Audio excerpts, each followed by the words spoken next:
we are able to come together again this year in Kenya, one of the countries in the Horn, to continue discussion on the development challenges and opportunities in the region and how we can collaborate in addressing them. I would like to warmly welcome and thank my co-chair, Minister Ahmed Shide.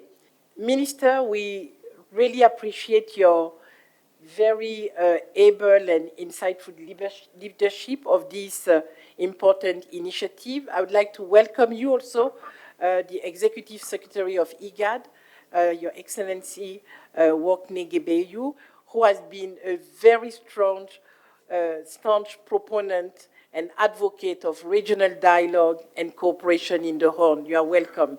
And I would also like to warmly welcome all the ministers who are joining us today, and of course the director representing Eritrea. Let me welcome all the development partners and for your ongoing support to the initiative and for all the efforts that we put to come up with solutions that help facilitate regional integration, increase connectivity and stability in the Horn. And finally, I would like to welcome our observers today, Arab Bank for Economic Development in Africa, BADEA. I'd like to also acknowledge the Islamic Development Bank, the Netherlands, Japan, and others who are present here and virtually. And if I forgot anyone, please, I'm asking the team to let me know. We really appreciate your interest in the initiative, and we really hope to see the observers eventually joining and participating as full members in the near future. Friends, this is a particularly special ministerial meeting today and a milestone because we get to take stock of the performance of the portfolio as our main discussion, as requested by the ministers in the previous ministerial meeting. As you would recall, we launched the Horn of Africa initiative 5 years ago in 2019, and at the time we had just 3 development partners. It was the African Development Bank, the World Bank, and the European Union. And today it has grown to 5 development partners as we have welcomed BMZ Germany and FCDO UK. And the portfolio has grown to about $10 billion in total commitment, and this is across the 4 pillars of the Horn of Africa initiative. We are very proud of many achievements in developing infrastructure, improving regional connectivity, and we believe that there have been also some notable highlights, such as our collective emergency response to improve food security and address the locust crisis. As development partners, we have to continue to learn lessons about how we can better design, prepare, and execute operations in the region, because the region has unique challenges, both at the regional, at the national, and at the subnational levels. And we know that our governments, our regional partners like IGAD, are critical to ensuring the success of these operations within the Horn of Africa, because they house the project implementing unit. Honorable Ministers, you implement these projects, and the project life cycle takes place within the ecosystem and, at times, the workings of our respective government partners. We would like, therefore, to listen with keen interest to the presentation that has been prepared by the technical teams of all the partners, and also listen to the recommendation for the attentions of the countries and the financiers alike. Our meeting takes place against the background of the ongoing discussion on reform of the multilateral development banks and how the banks are also aiming to do their part to become better. Oh, I would like to acknowledge the arrival of Right Honorable Andrew Mitchell, Minister of State in the Foreign Commonwealth and retired Honorable. UK is attending this ministerial meeting who is attending as a special guest. And Right Honorable Mitchell, you are very much welcome to this meeting, and we really look forward to your address. I will quickly try to wrap up since I think the agenda is we have a large agenda today.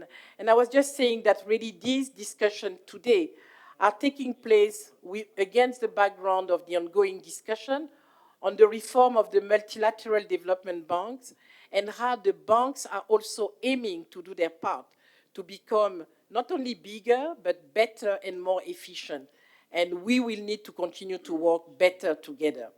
And to this end, I would like to inform you that we've just, the World Bank and the African Development Bank are about to sign an MOU exactly to address a better coordination together, and of course, even more especially with respect to the Horn of Africa initiative. As we listen to the presentation today and we discuss the findings and the recommendation of the Regional Portfolio Performance Review, I would like us to all think of where we can work in our respective areas to improve the portfolio performance and efficiency, in addition to reducing bottlenecks. And I think that in turn, as development partners, we also must continually look at how we can better streamline and enhance efficiency in our operation. And because what we do is more complementarity and collaboration among ourselves. I would like to finish by mentioning the second discussion that we will have today, which will focus on the implementation of the Borderlands Roadmap, which was adopted at the 18th Ministerial meeting in Addis Ababa in October 2023. And our discussion today and the presentation that we will have will shed more light on the implementation of this roadmap and also the alignment of the various partners, their projects with this roadmap. And we think that to further advance the development of the borderlands regions, we must mobilize more investment in these regions. We must build on existing commitment by the partner.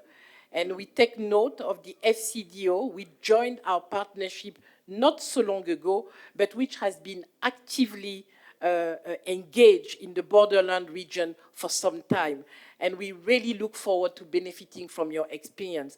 And in that regard, again, I would like to welcome you, Right Honorable Mitchell, and this really shows your strong commitment to the initiative.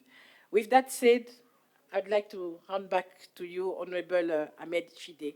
Thank you very much. Thank you, Excellency, Ms. Marie-Laure, African Development Bank Vice President, and also a consistent champion of our regional initiatives.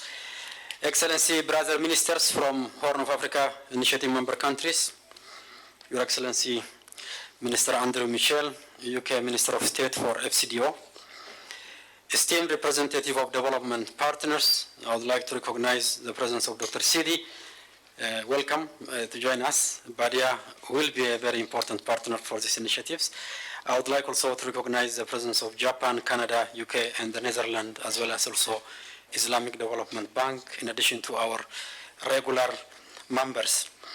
Officials of observer government and institutions, honorable delegates, ladies and gentlemen, good evening, and a warm welcome to participants here present and those virtually joining the 21st Horn of Africa Ministerial meeting, taking place on the sidelines of African Development Bank annual meetings in Nairobi, Kenya. My brother Njuguna is not here. He's going to address us later. And I would like to welcome you to the vibrant host city of Nairobi. I would like to say Karibuni Sana. I also take this opportunity to thank the professor and his team for extending Kenya's hospitality to this meeting's delegates.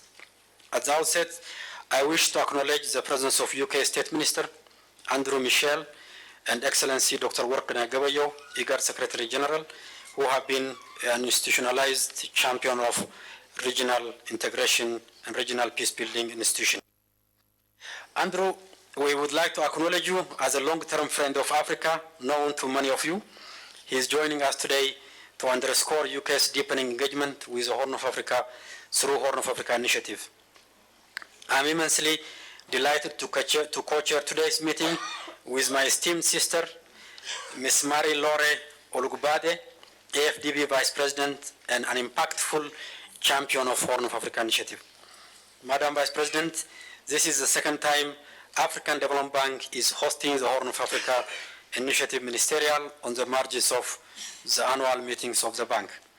Please accept our gratitude to you and your team for the exceptional organization, a high-quality partnership.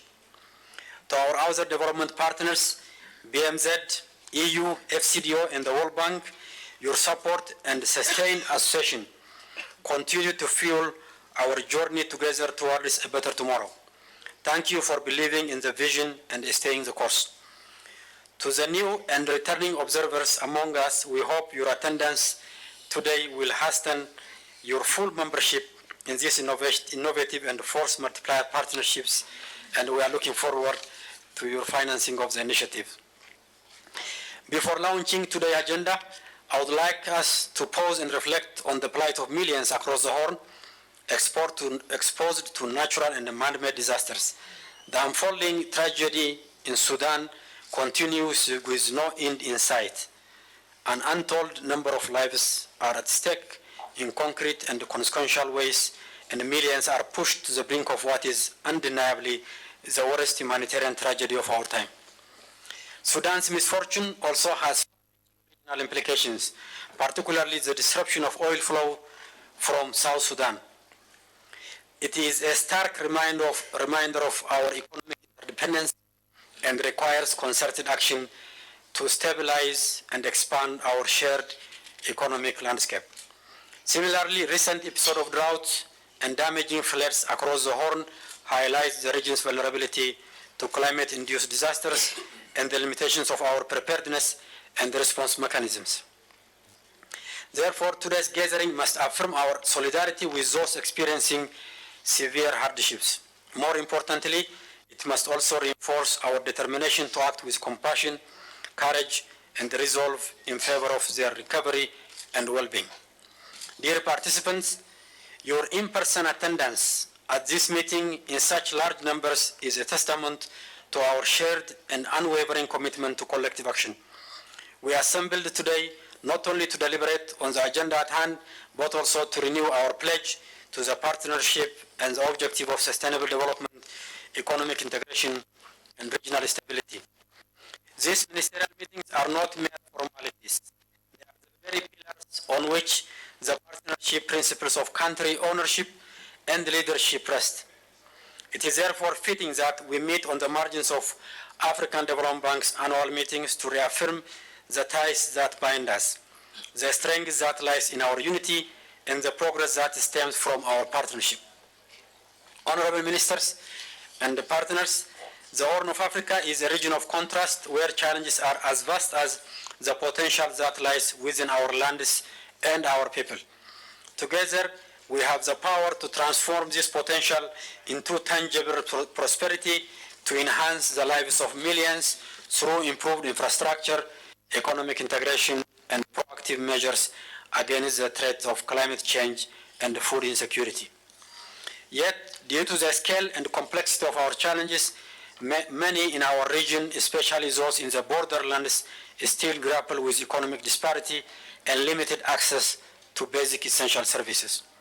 It is our shared duty to marshal our responses and the support of our partners to address these disparities. The recent destructive flood that swept across our region demand a renewed focus on climate action and resilience. We must also bolster the management of our water resources and build the resilience of our pastoralist communities against the new normal of recurring droughts and floods. The recent cyclical droughts that affected South Sudan further highlight the imperative of strengthening deep groundwater systems and water management, which could prove pivotal in fostering drought resilience and securing a more stable future. Work has already started on this with the flagship project supported by our development partners. The urgency of scaling up and broadening the scope of such interventions to cover regional water and flood management systems must remain a top priority. We also face the imperative of addressing the economic challenges that loom over our region. Reliance on concessional support is going to be very important. The urgency of debt sustainability discussions and innovative financing solutions are needed, such as debt swaps that we must explore, all critical to easing the resource strain in our economies. Honorable Ministers, partners, and Madam Co-Chair, in view of ongoing deliberations at African Development Bank meetings, our meeting today will be focused and succinct. The two key items on the agenda are the presentation of Horn of Africa Portfolio Performance Review and a progress update on the Borderlands Roadmap, with the expectation of continued and robust support from our partners. In keeping with our tradition of open dialogue, we will provide a platform for partners to share their insight on these critical issues. The remaining matter will be addressed under any other business. Without further ado, I now invite the Honourable Minister Andrew Michel, UK State Minister for Foreign, Commonwealth and Development Office, to make his brief remarks. Thank you for your attention, and let us proceed with determination and purpose. Minister Andrew, you have the floor.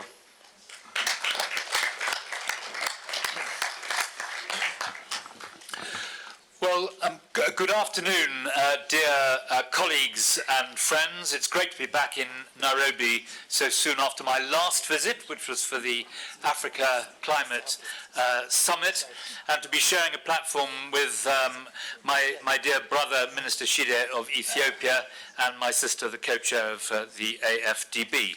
And our purpose this afternoon is clear. It's up there on the board. It's to work together to build a prosperous, integrated and peaceful Horn of Africa. And that is Britain's purpose. Britain's purpose is to assist and support everyone who is after that key objective. And I'm glad to have the opportunity to address such an esteemed group. The UK is committed to building our long-term relationships with you because, as the proverb puts it, if you want to go far, go together. And we know that we are stronger when we join up to bolster our security and strengthen our trade links.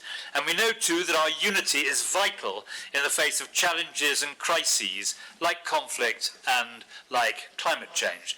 And that is why the Horn of Africa initiative is so valuable as a unique platform with an impressive spirit of cooperation. Britain is honoured to join the initiative in December and more recently to appoint Alison Blackburn as our new special envoy to the region. She will take my seat when I have to go, I'm afraid, during the meeting to another meeting to drive forward the president of the AFDB's private sector initiative. So I hope you will forgive me for that. We already boast strong and long-standing partnerships with many states and organisations here today as we seek to build a more peaceful, stable and prosperous world. And I know that Alison will bring both knowledge and expertise to supporting those efforts in the months to come, including when it comes to today's discussions. Now, I hope this meeting will galvanise our efforts to address the challenges faced in the borderlands. From the menace of violent extremism to conflict and climate shocks, these are the problems that span national borders. A united approach is therefore necessary to resolve them.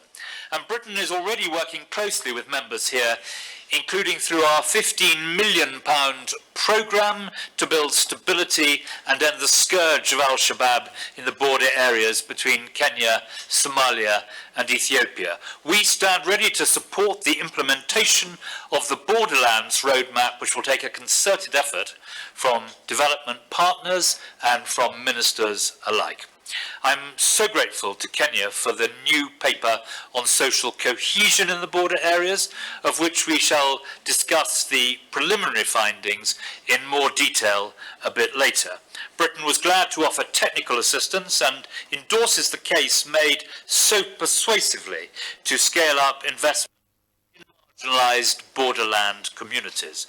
We must also ensure that we give local leaders, communities, and individuals a voice in shaping those solutions, because it is, of course, in their hands to deliver them. And let me end by saying that I'm heartened by this gathering today. The fact we are all here in the same room, despite challenges across the region, demonstrates the spirit of commitment and cooperation that characterises this initiative. and I look forward to hearing the outcome of today's discussions and wish you all the very best for an engaging and productive evening. Thank you very much indeed. Thank you. Thank you, Andrew Mitchell, and for your commitment. As UK is a very important development partner for the regional member countries, and your strengthened effort in the lens of regional initiatives is going to complement what you are already doing in the region. So looking forward to our strengthened partnership. I will now invite Dr. Workene. IGAD is a very important institution for our region and is associated with these initiatives. I will give him a brief remark, followed by Germany and Dr. Sidi. Your Excellency, my brother Ahmed Shide, the chairperson of this initiative, Your Excellency, the co-chair of this initiative, Excellency Ministers, Excellency partners who are here, all protocol is observed. I'm very happy to talk on this very important agenda. As you have mentioned, Your Excellency, IGAD is working on regional integration for the last 36 years. When IGAD was established after the drought and desertification in the region, the main agenda was regional integration through infrastructure.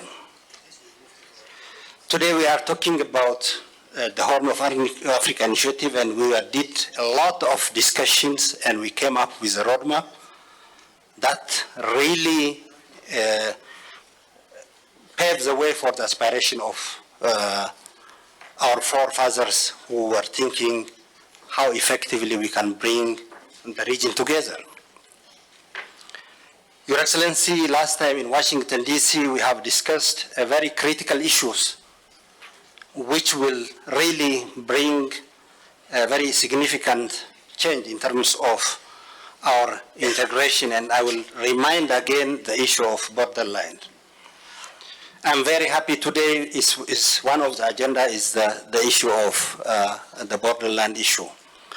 And I said it before, as well as I want to remind all the participants, I'm very happy that the World Bank and all other partners who picked this agenda, and I am also very happy that our ministers here, they are leading how effectively we'll implement and resolve the challenges which we are facing in the borderland. The borderland for our region and also for Africa is not only the source of challenges, it's a source of opportunities.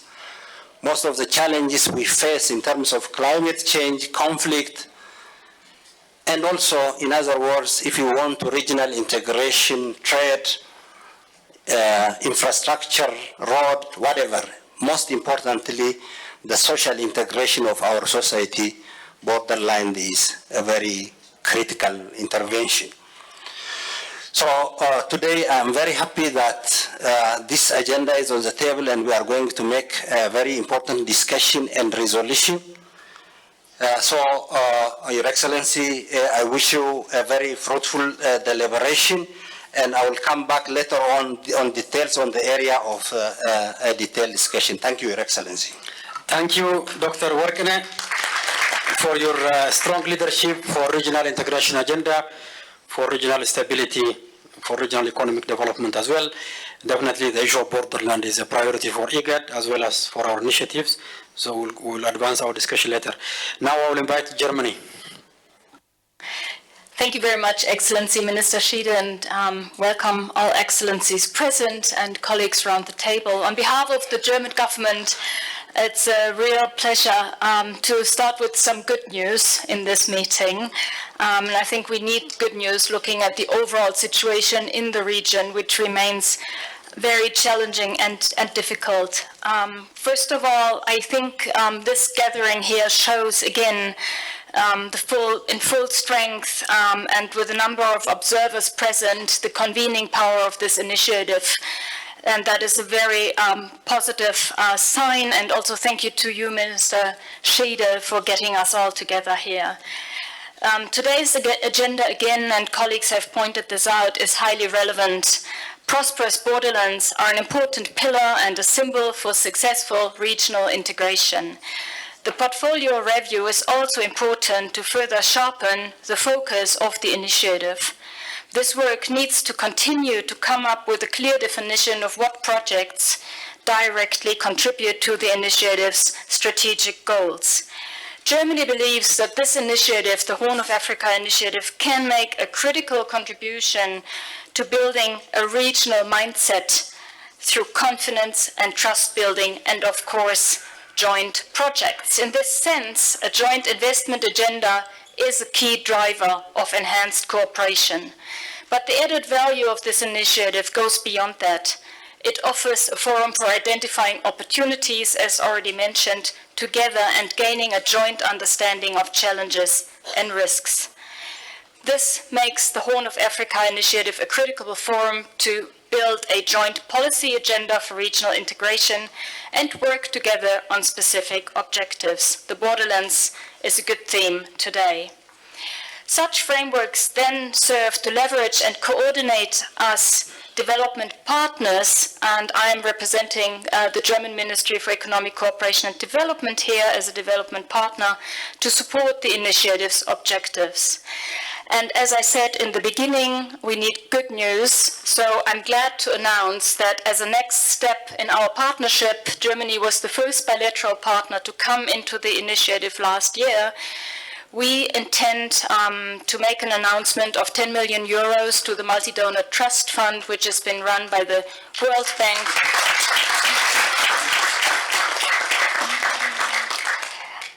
And together with the EU and Team Europe, and as part of the contribution also to the Global Gateway approach, we hope that this funding will actually contribute to the analytics needed for investment programs and to concrete proposals for making these projects actually happen and make a difference on the ground. Thank you very much, Your Excellency. Thank you very much, Germany. Thank you for your financial contribution. Germany is already a significant development partner for member countries in the region. Your announcement today is a testament to strengthen partnerships for the region. It's going to help and support our initiative to move forward. And the concept of regional mindset is also very much important. I think this consistent dialogue between ministers and development partners are creating collective awareness, collective consciousness, collective intelligence to address our regional challenges. So thank you very much. Dr. Sidi, do you want to say a few words briefly? Thank you very much, my dear brother, Honorable Ahmed Shide, Minister of Finance of Ethiopia and chairperson of the initiative, honorable ministers, honorable partners, Mrs. Marie-Laure Olugbade, Vice President of African Development Bank, dear partners, dear participants, ladies and gentlemen. I would like at the outset to express our thanks for my brother Ahmed Shide and for the initiative, the Horn of Africa initiative, to invite the Arab Bank for Economic Development for this very important gathering.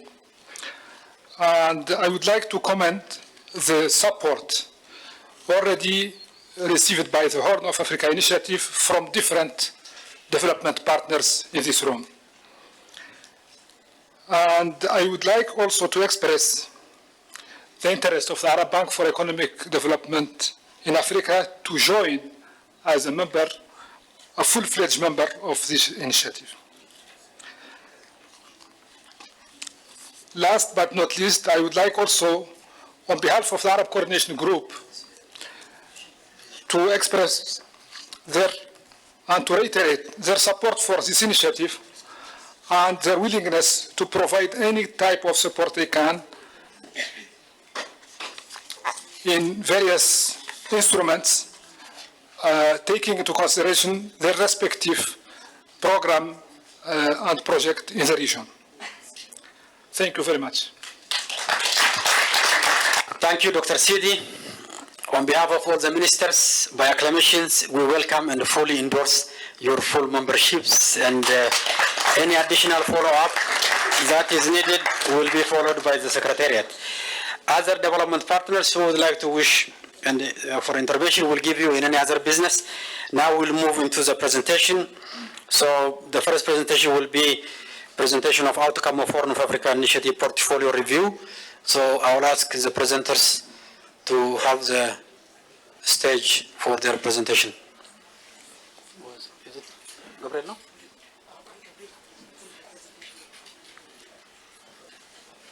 You can proceed on the presentation.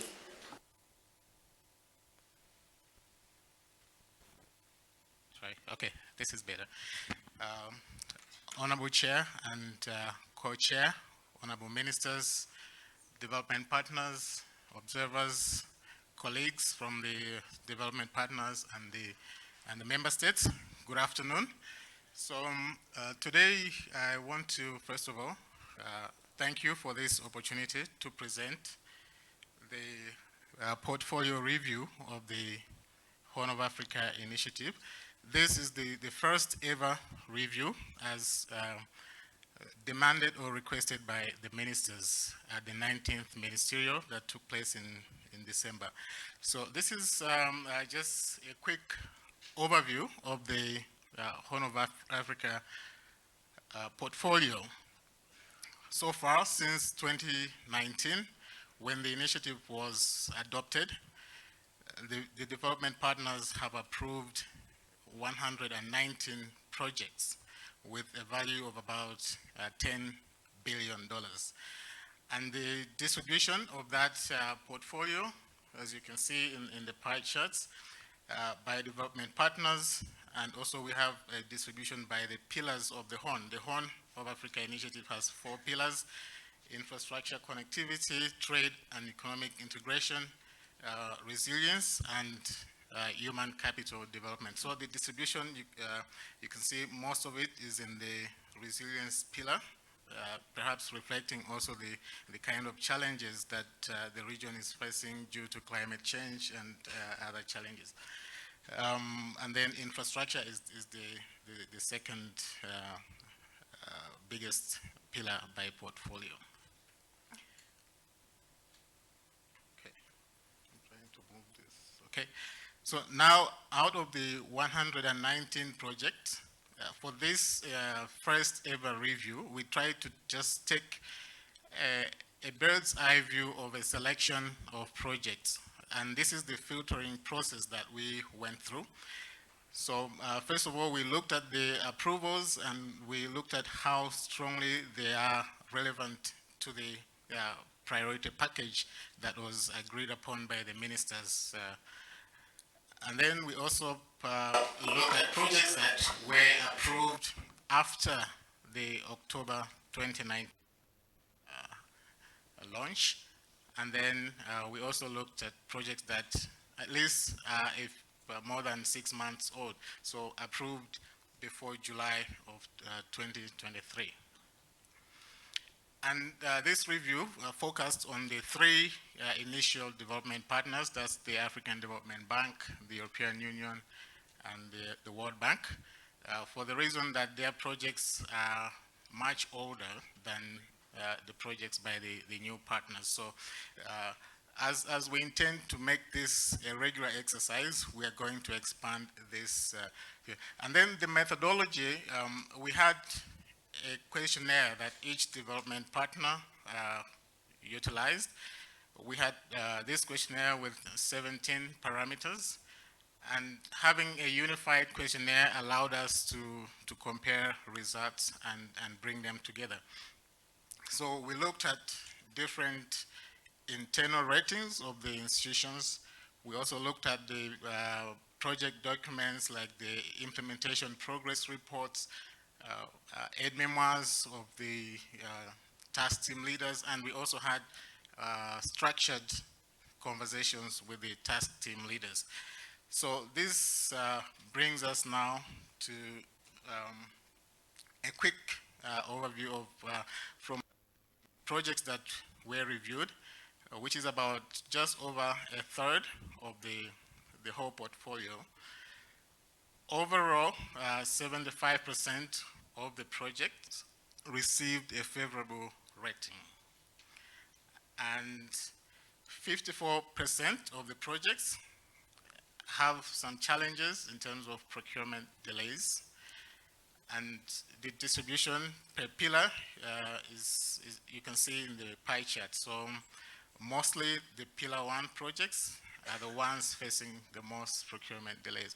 And you see that this is also consistent with the age of the projects. Those projects that are much newer are still facing some challenges because for infrastructure, these are multinational projects. It takes a lot more for them to really take off. So we consider this some take-off challenges. And then we also have issues to do with disbursement delays. And by country, there are variations across countries. Some countries are doing better than others. And we'll come to the key findings and learnings and recommendations of this exercise. So as I said, this exercise was done jointly by the World Bank, EU, and ourselves at the African Development Bank. So I'll invite the World Bank to just take us through the main findings, the lessons learned, and the recommendations. Thank you for watching. Thank you, Gabriel. You can be brief for the interest of time.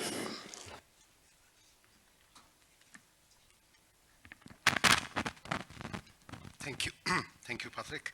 And good afternoon, honorable invitees. My job is to walk you through the primary findings. Can you put the slide on? The key findings of the portfolio review. So just a brief caveat here is that this is a cursory review of the projects. The intention is to give you the high-level top-line trends in terms of what's happening to your portfolio. We will, after this, meet with your respective country teams and drill down and go through project by project to understand what the issues are and what needs to happen. So with that, the first finding we have before us is basically the message that the portfolio performance remains robust, despite the many regional and global challenges that were present at the time of the launch. So we had COVID, the floods, we had several regional conflicts and so on. That notwithstanding, portfolio performance remains reasonably robust. And no projects, none, were canceled because of poor performance. I think that's the top line message. And as you'll see on the thing, of the 27 projects reviewed, 18.5 received an internal rating of satisfactory, 55.6 received a moderately satisfactory rating, and 26% were rated as unsatisfactory. So in other words, 3/4 or 75% of the projects were reviewed as satisfactory or moderately satisfactory. The second finding is that despite the strong performance, the aggregate strong performance, the country level results vary, country by country, and perhaps project by project. And depending on the country, there are several factors that explains capacity, what, you see them up there.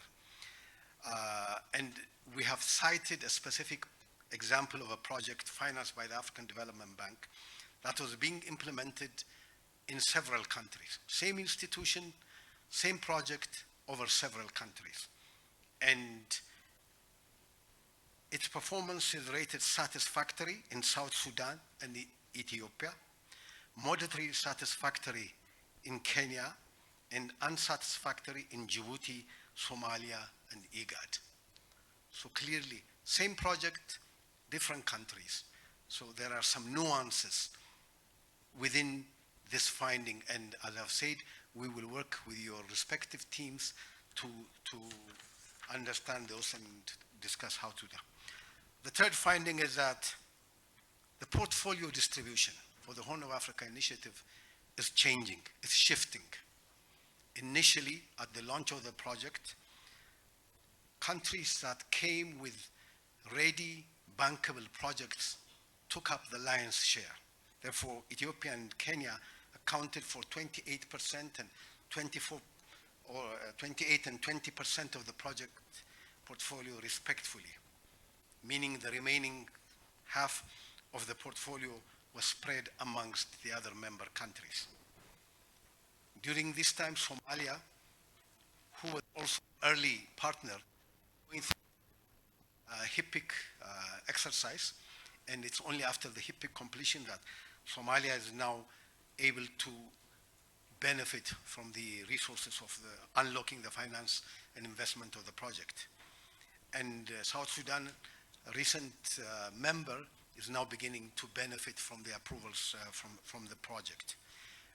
As a footnote, I should note that two countries, Sudan and Eritrea, remains fairly inactive in terms of operations under this project. The fourth finding is that the timely execution of emergency projects that we've experienced demonstrate the Horn of Africa initiative as an effective instrument. I think during the several crises we've experienced, we're able to leverage innovative financing mechanisms, get some exemptions and so on and so forth. And then we were able to use IGAD as the implementing partner. And as a result, implementation and disbursement was swift during the crisis. As it says, within 1 month of approval, the projects reached effectiveness and achieved higher than projected disbursement. So clearly, this is a fit for purpose, and with the right kind of energy we put into it, we should be able to achieve this for all of our other projects. Next. Finding number 5 is that country ownership and leadership has improved regional cooperation. I think the commitment here is to regional cooperation, and the fact that this initiative is structured around country ownership and leadership has enabled enhanced regional cooperation. Strong ownership that promotes policy, harmonization, and so on. This has largely, the ownership and leadership has largely focused at the ministerial level in the form of this type of a partnership forum. However, the caveat here is that there is need to devolve this part to the project level. We're still short of effective partnership on the ground at the project level. Upstream in the project cycle, from preparation to implementation, there's room to improve country ownership and leadership. Finding number 6 talks about the involvement of regional economic communities. They are indeed crucial and essential for the successful fostering of regional activities. IGAD has been an exemplary partner in this exercise, as exemplified during the emergency crisis. However, these regional institutions are also experiencing capacity challenges. And we've noted IGAD and EAPP, the East Africa Power Pool. That's the other thing. A regional institution trying to do regional integration through energy, but continues to experience chronic capacity constraint. Therefore, this capacity constraint also applies to the national level PIUs, project implementation units, and PCUs, project coordination units. Therefore, our approach to capacity building should, while celebrating the effectiveness of the institutions, look at how do we strengthen these regional institutions to play their rightful role. The 7th finding is the issue of capacity. Capacity is an issue, is a chronic issue across the region. No exception, none whatsoever. Every country in the region, regardless of how well developed it is experiencing capacity constraints. Particularly in specialized areas of public financial management, project management, audit, procurement, disbursement, you name it. These specialized skills are in short supply. And as a result, lengthy recruitment of staff and so on is creating unnecessary, undue delays in procurement and implementation. Capacity, as you can imagine, is perhaps more severe in the fragile and post-conflict countries, right? Now, where some of this capacity exists, there are some countries where limited capacity exists. Recruiting and retaining the specialized expertise is becoming also a burden. Either we're not paying enough,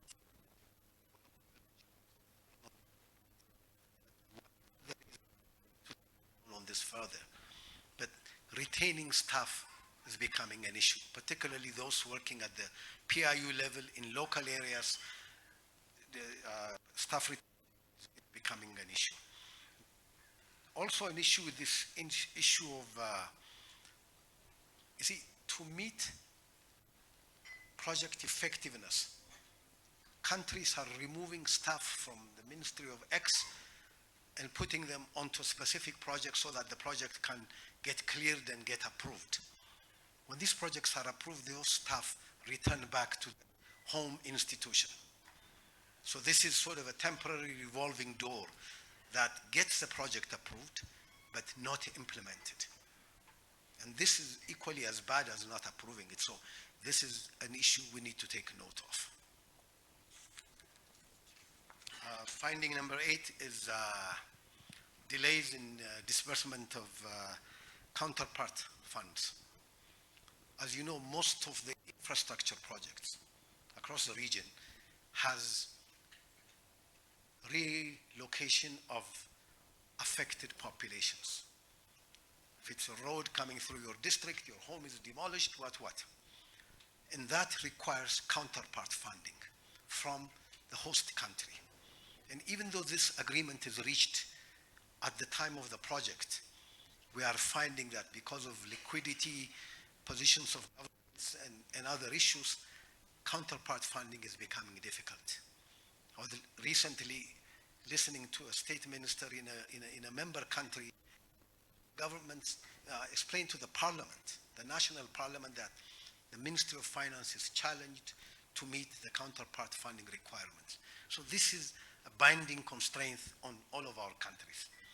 And there are ways we can address this, and we'll look at that during the recommendation. But this is something that requires your attention.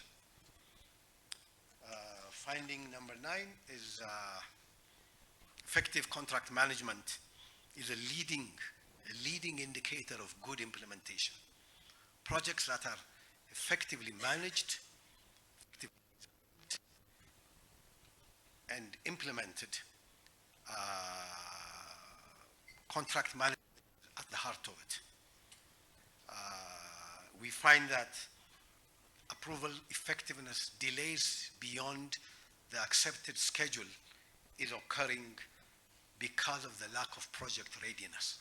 Projects are coming to the donor institutions and being processed for approval by the board before they are fully cooked, as it were, or fully ready, before they are design ready and technical studies are completed.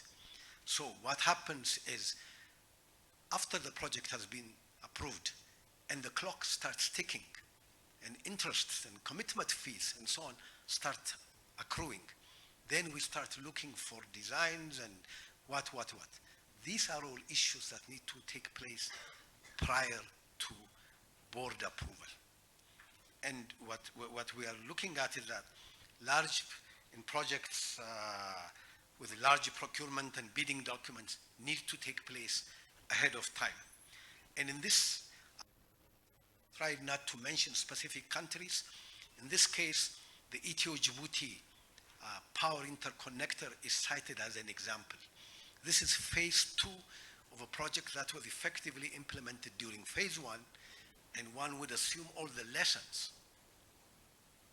and issues would have been learned. But 2 years after this project has been declared effective, it still stands at less than 2% of disbursement. This is a 4, maybe 5-year implementation project. 2 years has elapsed and we're still at 2% disbursement. This is precisely because project effectiveness was not exercised. So we are flagging this, and we will take this up with the respective project team, but we raise it as a top-line message to the ministers. Finding number 10, and I'll quickly wrap up, the issue of financial management. Again, I've touched on this, but it bears repeating again and again, the issues of financial management and its impact on the project. Impact of the problem remains that financial management capacity is weak. Audit reports are qualified, they're late, cash management, budget tracking, all of those related to FM remain a challenge. Equally, a message to our development partners is that with each donor and each project having its own specific customized financial management requirements and standards and manuals, makes it doubly difficult for countries to comply with your requirements and to report it in a timely manner. Therefore, there is a need to consider how do we harmonize our own financial reporting. The message is not reduce the financial management standards, but just that it be harmonized so that countries are not overly burdened with trying to meet 10 projects with 10 different procedures and manuals and so on. So this is the key message on thing. And the last finding, Mr. Chairman, is that the issue of coordination, generally coordination is overlooked at the project design stage because there's a tendency to say, it's too costly. So coordination is often overlooked, but it impacts the effectiveness of projects. But coordination between the countries and the development partners remains robust, alive, and I think this is a testament to that. However, there is an issue of effectiveness of coordination, and again, we cite the Ethio-Djibouti power project versus the Ethio-Kenya electricity project, where there was an effective coordination mechanism that worked well, and project implementation advanced well. Where we did not have that in the current Ethio-Djibouti project, we are experiencing issues. So coordination is something to consider. So in concluding, Mr. Chairman, I want to highlight some of the key lessons and recommendations that we think. One is, the first lesson is that 1 out of 4 projects reviewed is unsatisfactory and is at risk. 1 out of 4. So there's a lot of room for improvement, and we ask that close attention be paid to this project at the ministerial level, particularly at the Ministry of Finance level. We are asking ministers, and we will be happy to get into the detail of this, but to ensure that performance standards and readiness is complied with through the Ministry of Finance to make sure that this happens. The second is the 3-way partnership between countries, development partners, and the RECs, particularly IGAD, has proven effective. I think this is a model that can be emulated in other regions of the continent, where the development partners work with the countries and create the policy space that allows countries to own and lead the process. And working through a regional instrument such as IGAD, it has been an effective model, I think, for all of us to look at. The third issue is the issue of the timely release of funds. And the message here is, the recommendation is that to allow the front loading of funds to the project that there are proceeds of the loans and grants that's being received to be used for that purpose. So instead of trying to go out and raise own money from local budgets or national budgets, the proceeds of the loans that you take, the loans of the grant that you take can be used to finance counterpart financing so that you don't cause unnecessary delays. The fourth is the issue of capacity. The message here is that as a cross-cutting in all sectors, we call on countries to take a regional approach to addressing capacity. Both national and regional capacity is lacking, and we need to take a much broader and higher level approach. Fifth is piggybacking on that, the issue of regional approach. And what we are recommending here is, for example, and I will conclude briefly, Minister, you find FM capacity lacking across the region. So instead of each country training its own cadre of FM experts, auditors, and accountants, we're saying, let's take a regional approach. Let's train a group of experts that can be deployed. If they're trained in Djibouti and they're working in Djibouti, but if there's an issue in Kenya, they can be deployed to Kenya. Kenyan accountants can be deployed to Ethiopia. That way, through a mechanism such as IGAD or whoever you wish to assign, there is a need to look at these capacity constraints as regional challenges and regional approaches.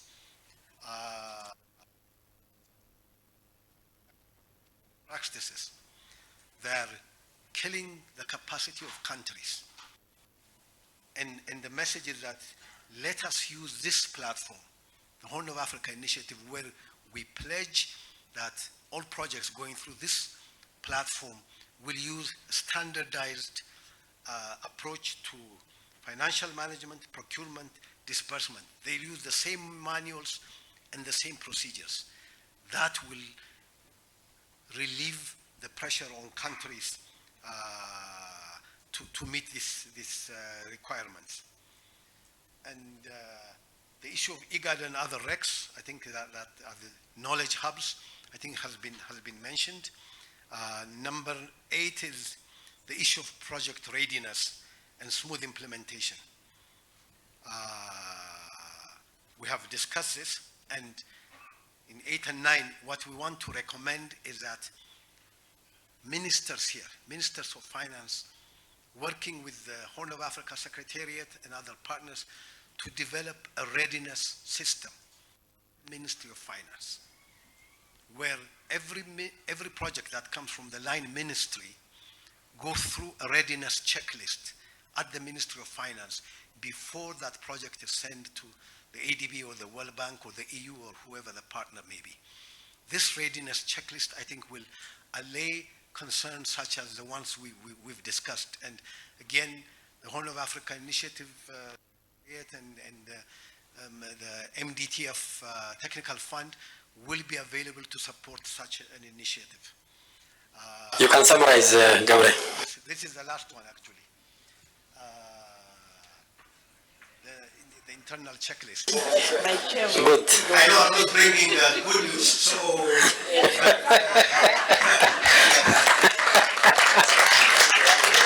the bearer of news is that. But the top line message, again, is partnership is going well, but there is room for improvement.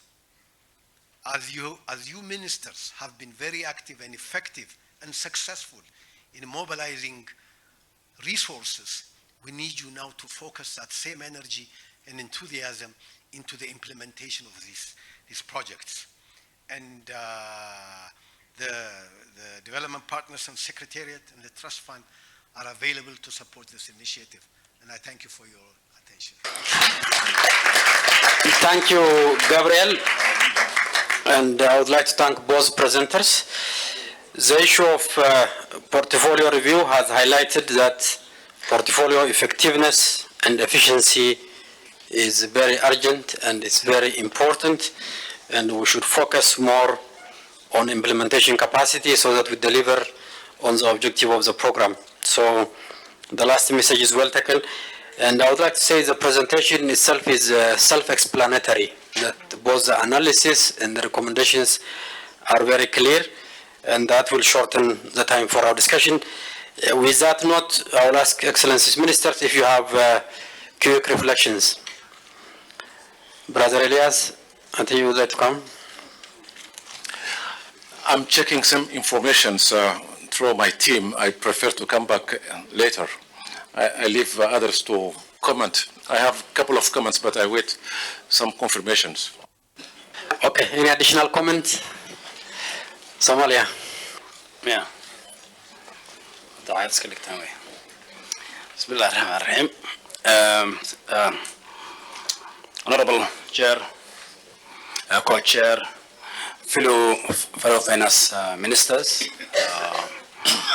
distinguished representatives from donor community and observers, Excellencies, ladies and gentlemen, it's a pleasure to participate in this 21st Ministerial meeting of the Horn of Africa Initiative on the sidelines of the African Development Bank annual meetings.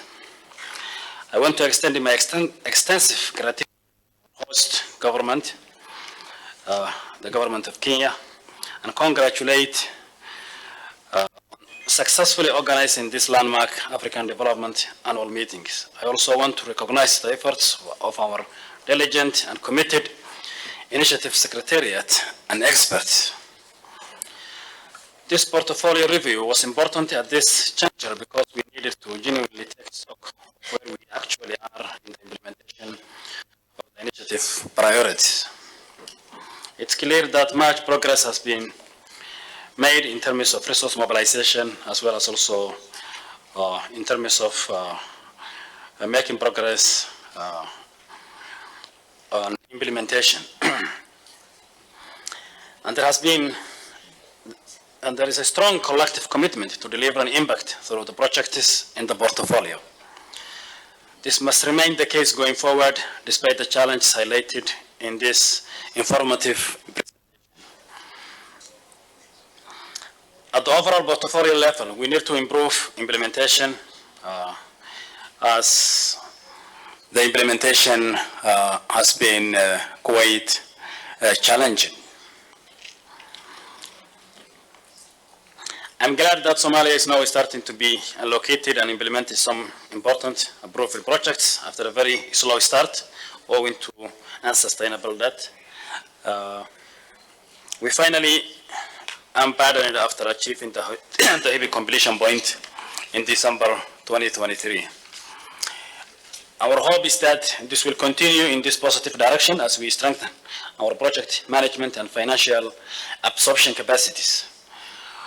Where Somali projects are unsatisfactory, we are committed to understanding the underlying reasons and finding the way forward with all implementing partners. This is critical because,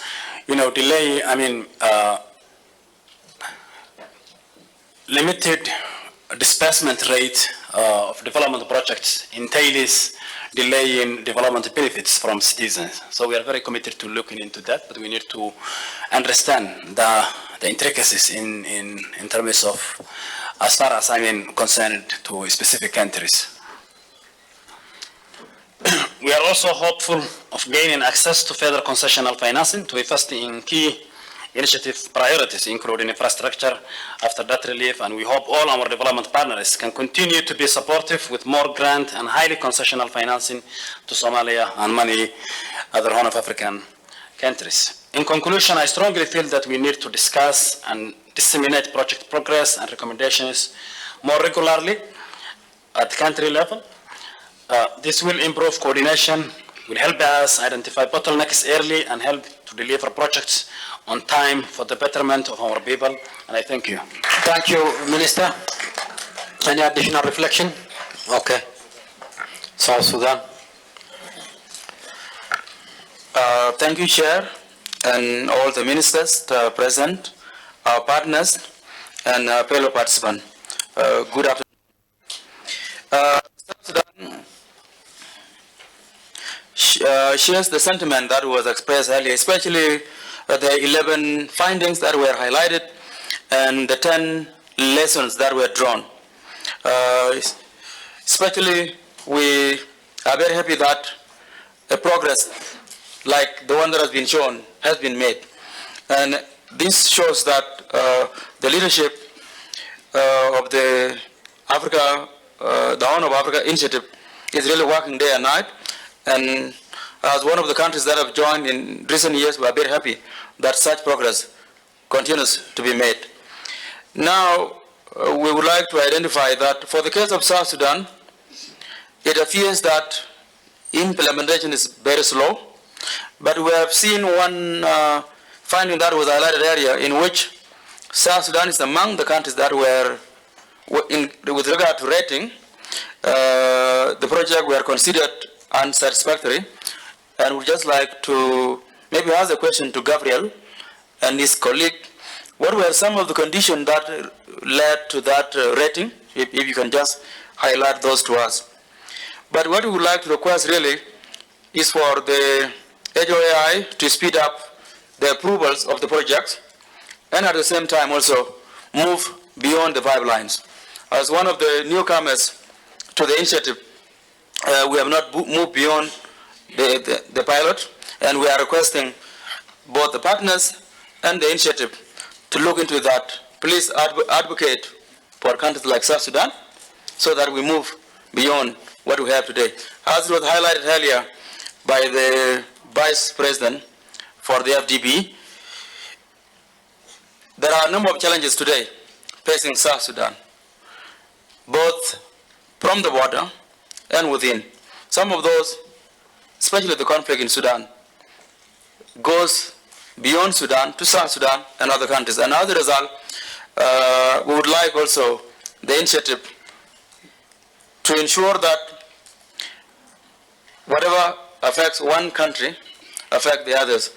Because of the connection that we have, nothing stays in one country. So really,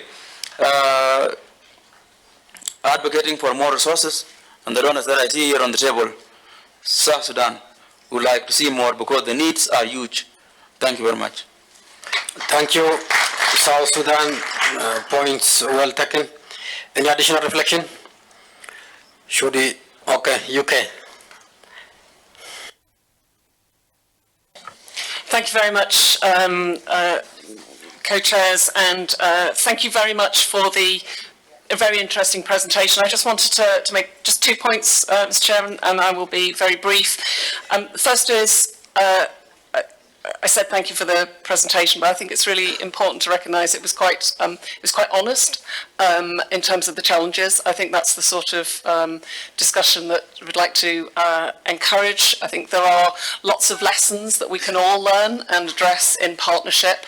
And just the second point, of course, the focus on the review was on the, as was explained, on the original members of the Horn of Africa initiative in terms of development partners. The UK, of course, as a new member, we have quite a lot of programmes already in the region. I think 23-24 is £265 million worth. But these are lessons that we can also, some of them are familiar to us who are working in the region, but we also want to learn from that review and to feed that into our further discussions. Thank you.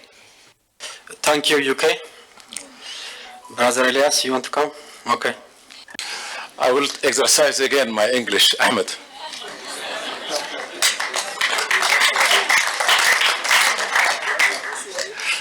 Welcome,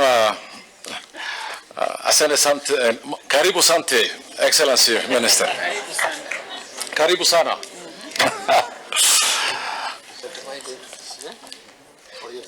No, just I wanted very quickly first to really congratulate and thanks Germany for the announcement. It will help definitely to increase the multi-trust fund together with the EU, and we can leverage much more in terms of resource for the preparedness as well as what Gabriel was explaining a little bit on the challenges on execution and implementation. Second, welcome to Brother CD and from Badia. We were expecting, and you did it. And again, thank you for joining us. From number one comment, and I would like to go a little bit beyond explaining what happened and what went wrong in that red flag project, second line interconnections. I will avoid to go into details because it will bring me to figure out some other subject. So I remain silent. From that, Ahmed,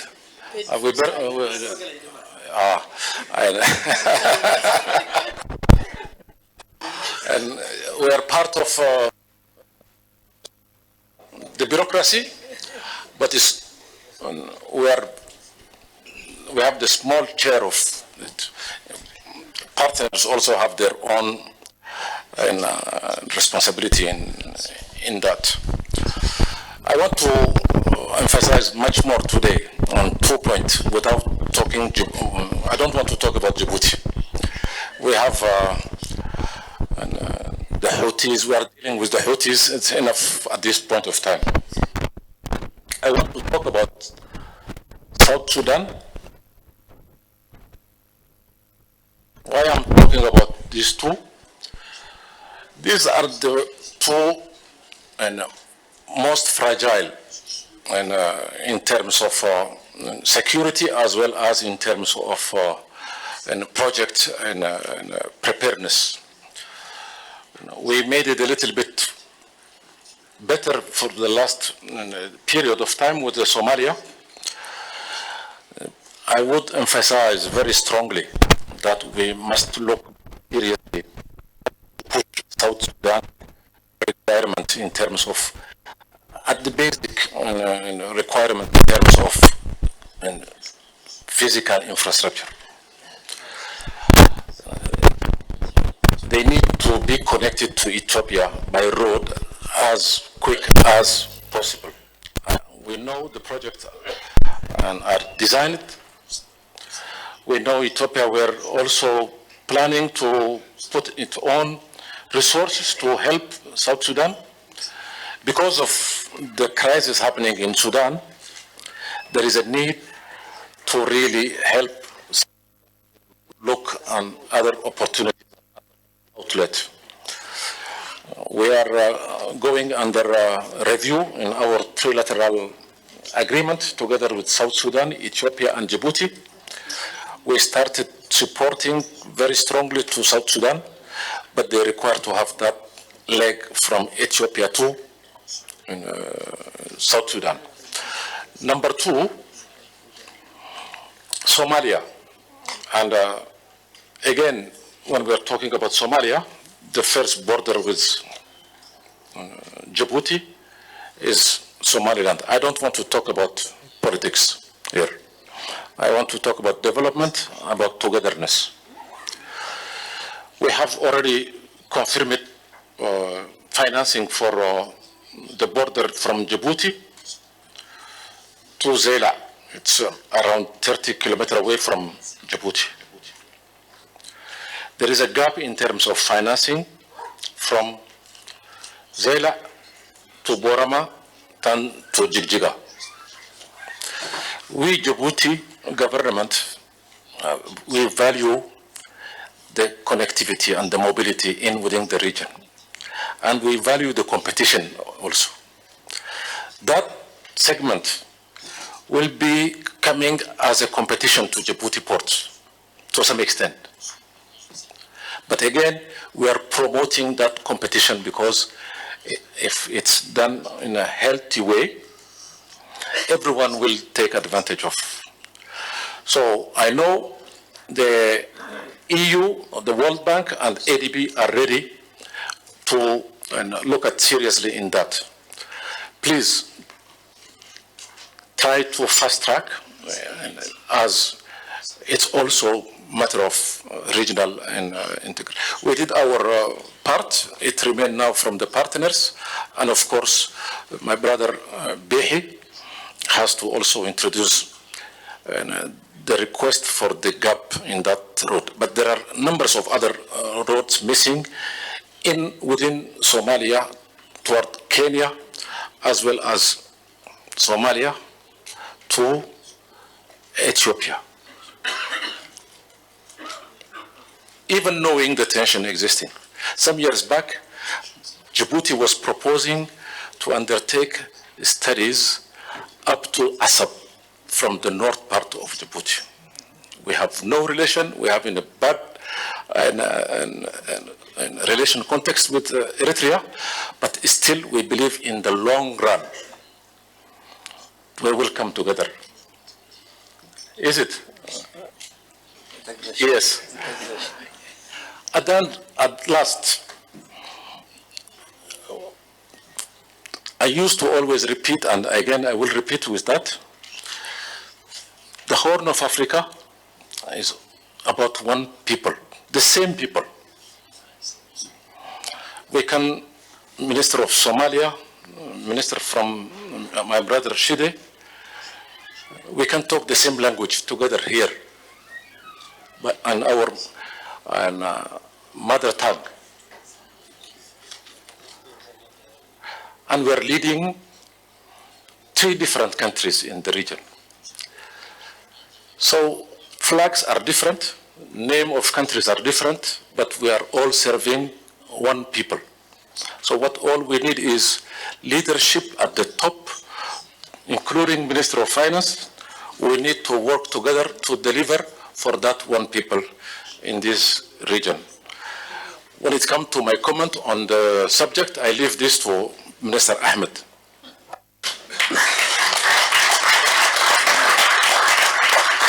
Thank you, Brother Elias, for bringing the issue of the critical issue of connectivity, the missing link, as well as enhancing connectivity in South Sudan and Somalia, connectivity and Ethiopia as well. Definitely, that is part of the priority project which we have to work with our partners, and the Secretariat should take note of this. And also the issue of the second line, we will follow up upon our return to our headquarters. We need to follow up on the issue of the electricity project, both involving Djibouti and EEP, so I will myself will convene with the necessary departments in Ethiopia to check where we are from our side. Good, with that note, I think we have to move on this subject, but I see flags, so European Union, followed by BMZ, and then we will wrap up this session, and Professor Njuguna is already here. He joined us, our host. We need to listen to his message of host. EU and BMZ.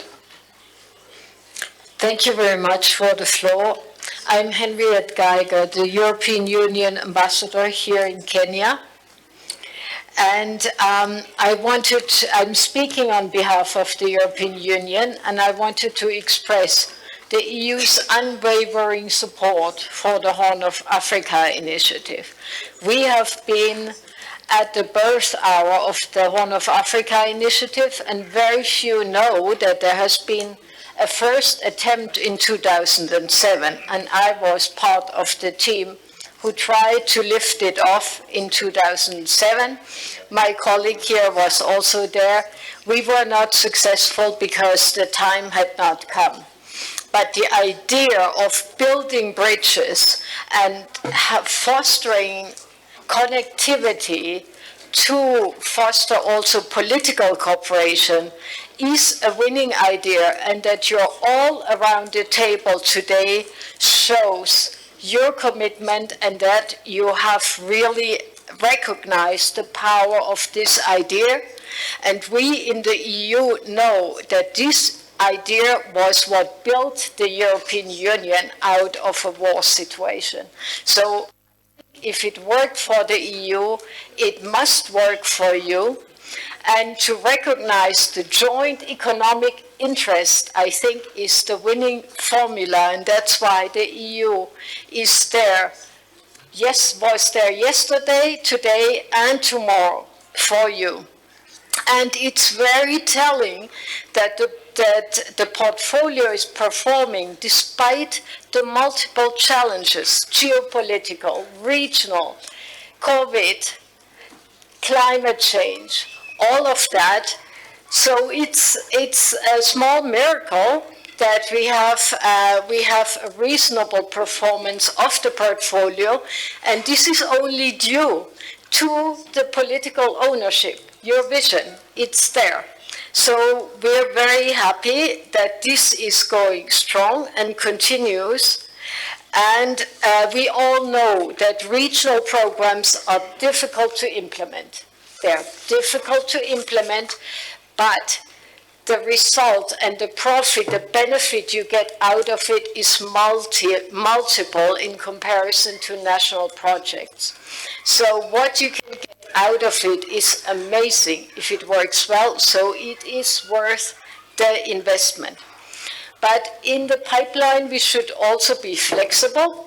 So, of course, a pipeline takes a long time to develop, but you should also, in a fast-changing world, be flexible. And you have shown that with the Locust Initiative, that you are flexible when new needs come out.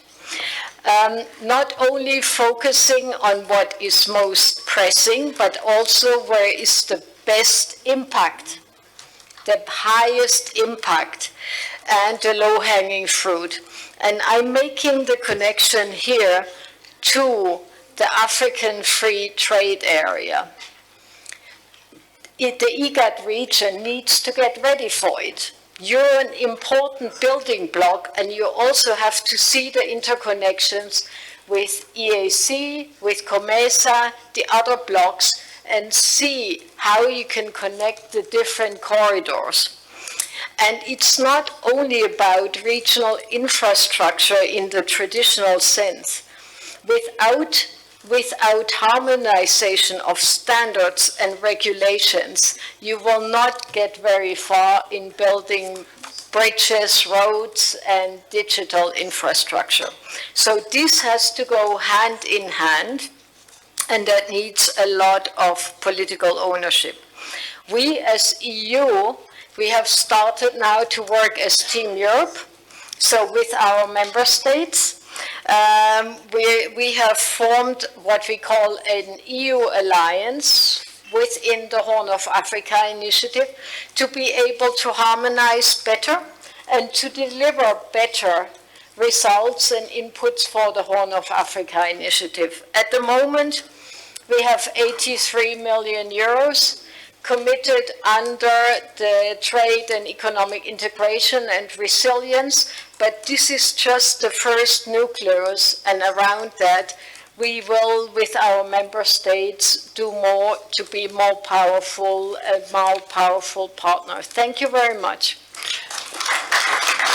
Thank you, EU, as well as Team Europe. Indeed, your strong partnership to Horn of Africa initiative is very important and will further complement what you have been doing in terms of bilateral partnership with member countries. So now I give to BMZ, but I would like to ask you to be very, very brief.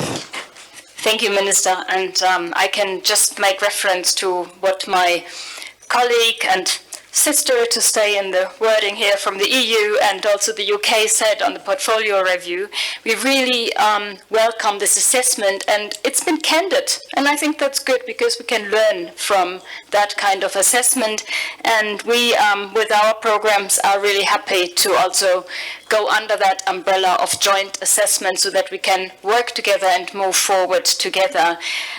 We really like the idea of three-way partnerships and also of more regional coordination on capacity development, as just to pick out two key findings. And then a third remark, because there was a lot around harmonization and alignment. I mean, we are going through this process of reform of the World Bank and the MDBs, to align and work together better. So maybe there's some benefit coming out of that. And we are also working as German cooperation through KfW, the German Development Bank, on working together, more aligned with the World Bank, for example. This is work in progress, but I think I'm just saying this here because I'm signaling that we also see that work needs to be done in that field. So I just wanted to point out. Last point, we do hope that moving forward, we will all align strongly to the strategy of the Horn of Africa initiative and a joint portfolio that is to be built up under the MDTF, which we will also now join.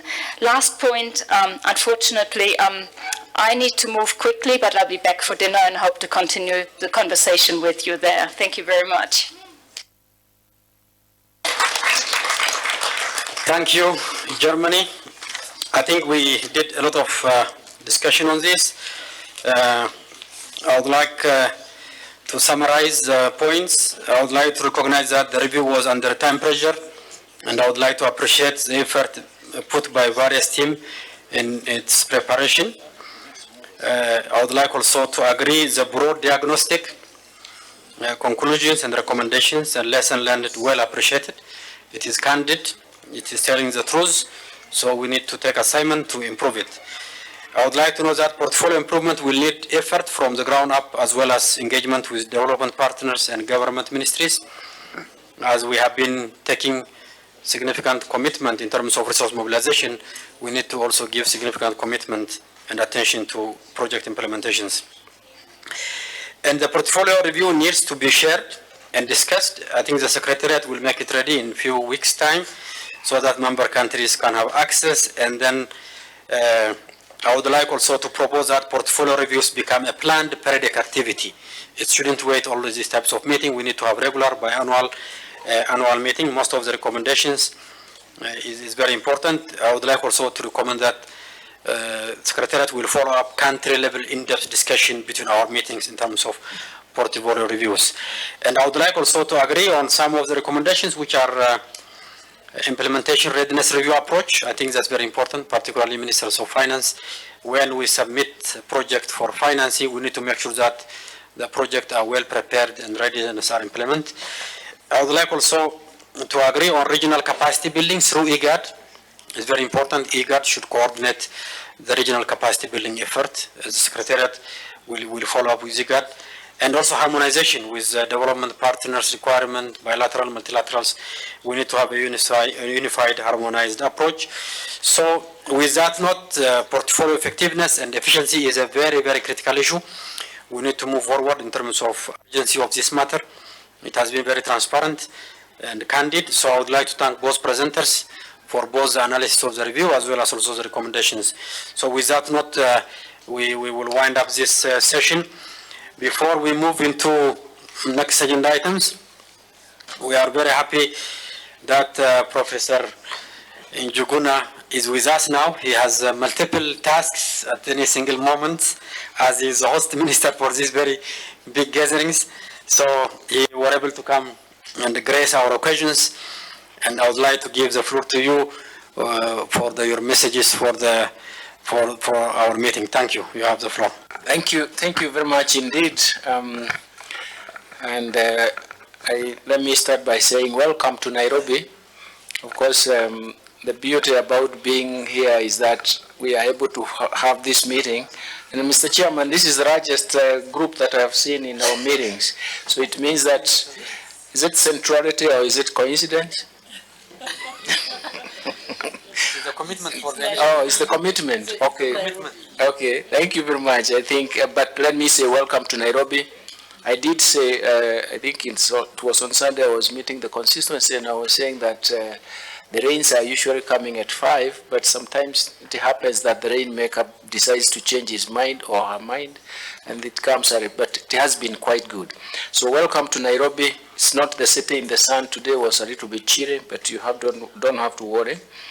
Chair, thank you very much, and I think one of the things, I want to do two things. One of them is actually to acknowledge that the portfolio review is very important, and that's what we agreed on in the 19th Ministerial meeting. A resolution was passed on the need to carry out a portfolio review. One of them is to take stock in terms of the status of the implementation of the project. But more importantly, is also to showcase what the development partners were supporting and collaborating with the Horn of African countries, states, and even the implementation of those projects. And even that is also important for us to show the appreciation in terms of what was happening when that portfolio review encompasses some development projects that are working. So the Kenyan case is very important. We have active projects, and I wanted to make sure that that is what I will present. The first pillar was regional infrastructure networks. It means that they affect the Horn of African countries, especially the Horn of Africa Gateway. It's a development project covering Isiolo, Wajir, Elwak, Mandera, funded by the World Bank. The important part of this project is the development objective is to improve transport and trade along the Isiolo-Mandera corridor. And that means that we get nearer to Ethiopia and the other countries in the region. And the specific objective of this project was to improve road transport services along the corridor by reducing travel time and also vehicle operation cost, and to improve road traffic safety along the road. The Horn of Africa, the second one is the Horn of Africa, is Elwak Lamu Mandera Road Upgrading Project. Again, this is funded by the African Development Bank, and the project will be implemented in two lots. The lot one is upgrading the Elwak Road, and the lot two is upgrading the Gari Lamu Road. It's about, one is 74 kilometers, the other one is 68 kilometers. One of the things about these areas is that they are dry, they are arid, semi-arid and semi-arid areas, and so communication is actually very difficult. The third project is a multinational one, Kenya-South Sudan Road Section Corridor, that runs from Raseru, Kitare, Mofas, Kokicha on the Kenyan side, and is funded by the African Development Bank. And the project development objective is to improve transport connectivity between Kenya and South Sudan. And that also is also going to help in terms of deepening the trade connectivity and even accessibility to markets. And also alleviate fragility because essentially we have realized that even the Kenyan side, once you have good roads, you also reduce the terrorism kind of activities that happen when the roads are not very, very, very good. And then it means that the corridor between Raseru, Nadapo, Juba corridor and the Kenya, South Sudan is going to help us in terms of reducing travel time and travel cost. I always see trucks moving from Mombasa to Juba. It takes a long spell, a long time. So that is going to be improve safety. On the Kenyan side, the proposed bank-funded project will complement ongoing interventions financed by the World Bank, KfW, and also the European Investment Bank. Then there is the project on human-centered digitization funded by the European Union. And this aims to boost digital connectivity, enhancing digital skills and digital governance. For us, we know the benefits of these things. Most of the time, I think last week and this week, every time I've talked about digitization in terms of coordinating most of the activities that we do. And that reducing digital gap is very, very important because it allows us to leapfrog digital economic transformation, something I started talking much earlier, but I think we are coming of age. And then it means that open and inclusive digital governance, inclusive online public service delivery with a secure and open e-government system is going to be quite important. The other day I was telling my colleagues at the Treasury that we need e-procurement services. But they missed the boat. They went and trying to say we are actually digitizing the same system that we have. And if you go to the world today, you'll find that the e-procurement, there's a marketplace. And the solutions will come from the market. And we try to do that with even simple things like buying air tickets. They saw the difference. So it's something that we really need to push for. So that's why this human-centered digitization or digitalization, depending on the English you are familiar with, I like saying digitization. You will see that can change the whole spectrum. Pillar 2 is trade and economics integration. And this is very important. The first one is to de-risk inclusion and value enhancement on rural economies project drive, which is funded by the World Bank. And the objective of this project are to enhance pastoralist access to financial services for drought risk mitigation, include them in the value chains, and also facilitate the livestock trade in the Horn of Africa. You can imagine this is actually the core of these arid and semi-arid areas in terms of the economy. And once they are able to put that economy in order, it means that it can generate wealth to move into other areas. The second one is East African Regional Transport, Trade and Development Facilitation Project, and it's the second phase and is funded by the World Bank. And the objective of this is to improve the movement of goods and people along the Lokicha, Nandapo, and Nakodoko. Why do you have so difficult names? We like simpler names. Part of the Eldoret Napo Road in the northwestern part of Kenya, in particular, to enhance connectivity between Kenya and South Sudan in general. And this project comprises of 4 components. Then the third one is to promote investments in circular economy in East and Southern Africa, ESA project, which was funded by the European, it's approved and will be funded by the European Union. And this program supports the ESA countries in their transition from linear to circular economy by creating an enabling environment for investment in circular business models and improving access to necessary skills and finance. You can imagine this centrality, this depends even our connectivity, because we can take advantage of what is available. Now, let me come to observation. First, Kenyan portfolio is active and performing well. And some projects are experiencing, but also some projects are experiencing delays due to lack of counterpart funds. And this has been a major problem because once a project requires counterpart funding, it has to be budgeted. Most of the time we want to sign before it is even budgeted, so it means that it doesn't move because the counterpart fund must be there. So one of the things is that it shows in 2 aspects. One of them is raw absorption, which is not the case because essentially it can't start because there cannot be disbursement for that project because it is dependent on the counterpart funding. And the second one is the completion of the project takes so long. It's like, did you need this project? You can imagine the kind of endogenous questions that are asked. Did you need this project? Why did it take 10 years?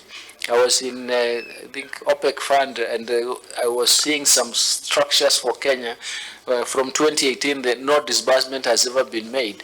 But the other thing is that we have to be coordinated, because if a ministry goes and signs for a project and then they did not budget the counterpart funding, then it can be there for a long time. Anyway, something that we can do. But the proposal for me is that if we are all facing physical challenges, for example, in Kenya, 2022, we had to shift so much of the fiscal resources to save lives of both human and animals because of the drought. In 2023, the El Nino, we had to shift again resources to save lives from El Nino. 2024, we are not out of the woods yet. We are actually shifting a lot of resources to save lives. So far, almost 300 people have died because of the floods, and so many people have been displaced. You can imagine. Under those circumstances, the proposal is to say, let's look at it in terms of sit down and let's not sign. Let's not sign. Let's first of all agree that what we can do is, if we have a challenging environment, let's see how we can we can discuss propositions in terms of what we can do. First, the project can continue, and the counterpart funds can come towards the end. We have tried to do that with the Japanese project, but again, we were caught red-handed because the project was completing and our 20% was still waiting. But we are rushing very fast right now. But it could be a good proposition, but it's a discussion and negotiations that we can have, isn't it? If you see the project has gone 3 quarters and it's only a quarter remaining, you have an incentive, isn't it? You have an endogenous incentive to complete it and to provide by a counterpart funding. Anyway, it's just a proposal. But we can, on the basis of what you experience, we can actually sit and agree and even negotiate, because all of us want the development, all of us want the project, all of us are ambitious in terms of seeing the results. So how do we fasten those results? I don't know whether I have finished, Mr. Chairman, or you are, of course, the next update was on the implement. One page remaining for you. One project. This update on the implementation of borderlands roadmap. This, we are coming to the next. Oh, you are not coming. No, then I have finished my agenda. Thank you. but at least I just wanted, I think these reviews will also be good so that once we bring them out, we can actually maybe be making it even more graphic to show what are the constraints in each and every project. Because most these projects are interconnected, we can actually have a debate and see how we can have common solutions. Thank you very much. Thank you, Professor Njuguna, for the wonderful hospitality as a host. And the hospitality that has been accorded to all of us was very excellent, and we have been treated well. All of us, we feel at home. So your intervention also will complement what we have already summarized as the first session. Now we move directly to the next agenda items. We have to finish at 8. You want to go? Mr. Chair, if you allow me, I just want to recommend, with regard to the assessment presented earlier. Okay, be brief. No, just one point. It will be good that during the coming period, I think next meeting will be in October during annual meetings, right? And prior to that 22 meeting, we need to ask the Secretariat to make a tour in countries, and we make a national presentation, and especially those projects which has some delays and challenges. So we need to get solved prior to October. Fully agreed. I think we already said Secretariat should follow up country in-depth review and discussions, and the update of those outcomes should be briefed on the next meeting. So we fully endorse what you have already said. So with that note, we finish the first agenda items. Now we have to move to the next agenda items. We have to finish at 8. So the next agenda items is update on the status of implementation of Borderland Roadmap and associated priority actions. And I would like to ask the presenter to be very brief, maximum 15 minutes, 10 to 15 minutes.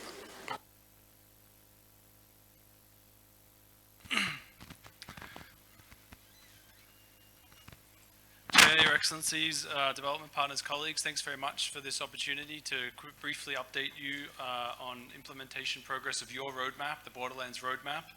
I'm here today with PS Njenga, the Kenya's Ministry from Kenya's Ministry of Interior, together with Khadija Bare from the UK's Deris Wanang program, and we'll be updating you briefly on some of the key progress that's been made on the roadmap, and we'll also be seeking some of your guidance as well to help us move things forward. Just before I update, I'll very quickly remind you of the roadmap. It'll be very, very brief. It was approved or endorsed by Your Excellencies at the 18th Ministerial in Addis Ababa last year.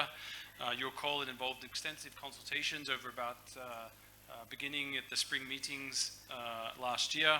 It resulted in the identification of 6 borderland development priorities: last mile connectivity in road, digital and energy, cross-border trade and mobility for borderland communities themselves, sustainable livelihoods through local economic development, resilience, strengthening cross-border social cohesion and peace building, and improving access to and quality of basic services in the borderlands. Cross-cutting themes were gender, women and youth, as well as climate change.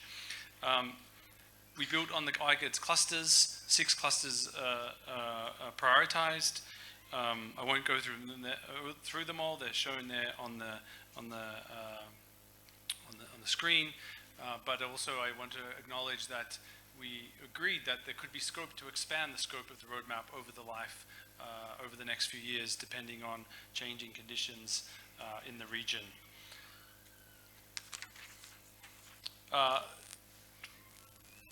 5 concrete actions.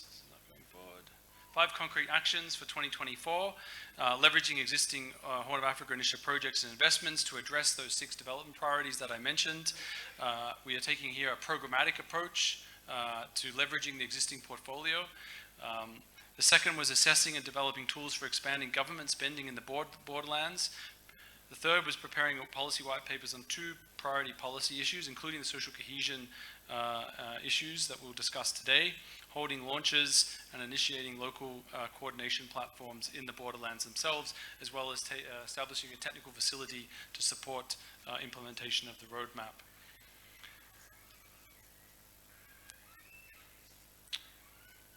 Seems to need to be clicked twice. On the first action, leveraging the portfolio, this slide here summarizes the progress that's been made over the past few months in collaboration with the focal points and the national advisors on initiating dialogue with project implementation units and development partners on the projects and investments that are ready to support and address those development priorities that have been mentioned. And if not ready, what support they need to get ready to address the development priorities in the borderlands. The slide summarizes progress. Green identifies development priorities for which projects are mobilized and ready to address the problem in a specific cluster. Yellow indicates those projects with clusters that have been identified, but where further technical dialogue is needed on whether or not the program can meaningfully address the development priority. And red is where we currently see gaps. As you can see, there are some important gaps. Some of the clusters are better covered than others. The borderland clusters 1, 2, 3 are particularly well clustered, but for example, borderland cluster 5, which is sometimes referred to as the Gambella cluster, there's significant gaps, and I'll get to that shortly. In terms of the priorities themselves, connectivity, for example, is relatively well covered, but sustainable livelihoods, social cohesion, and basic services delivery is less so, but it does depend a bit by cluster. One critical initiative that is being launched since the roadmap was the EU BMZ funded program on peace and resilient borderlands. It was prepared in parallel to the roadmap, and indeed the lessons of the first phase of this program was critical to informing the roadmap itself. The overall objective is to enhance effectiveness of conflict prevention and mitigation in cross-border communities. So it's directly focused on one of the development priorities for the borderlands. It's focused on 3 of the clusters, those 3 clusters that consist of Kenya, Ethiopia, South Sudan, as well as Somalia. And it's a critical program that I think we can learn a lot of lessons for, and a lot of the tools, the mechanisms that they're using can be scaled out to other clusters as we move forward. So this is, I think, a project that is fully designed and ready to support borderlands in some of the clusters. I'm now just going to quickly, and a second important initiative is the UK's FCDO program. As you'll be aware, the UK came on board as a full member shortly after the Horn of Africa initiative endorsed the roadmap, but they've been very supportive on leveraging their programs, particularly the Deres Wanang program, to support the implementation of the roadmap, particularly in the Mandera Triangle. And I'm just going to invite Khadija Vare to say a few words about this program. Khadija, do you want to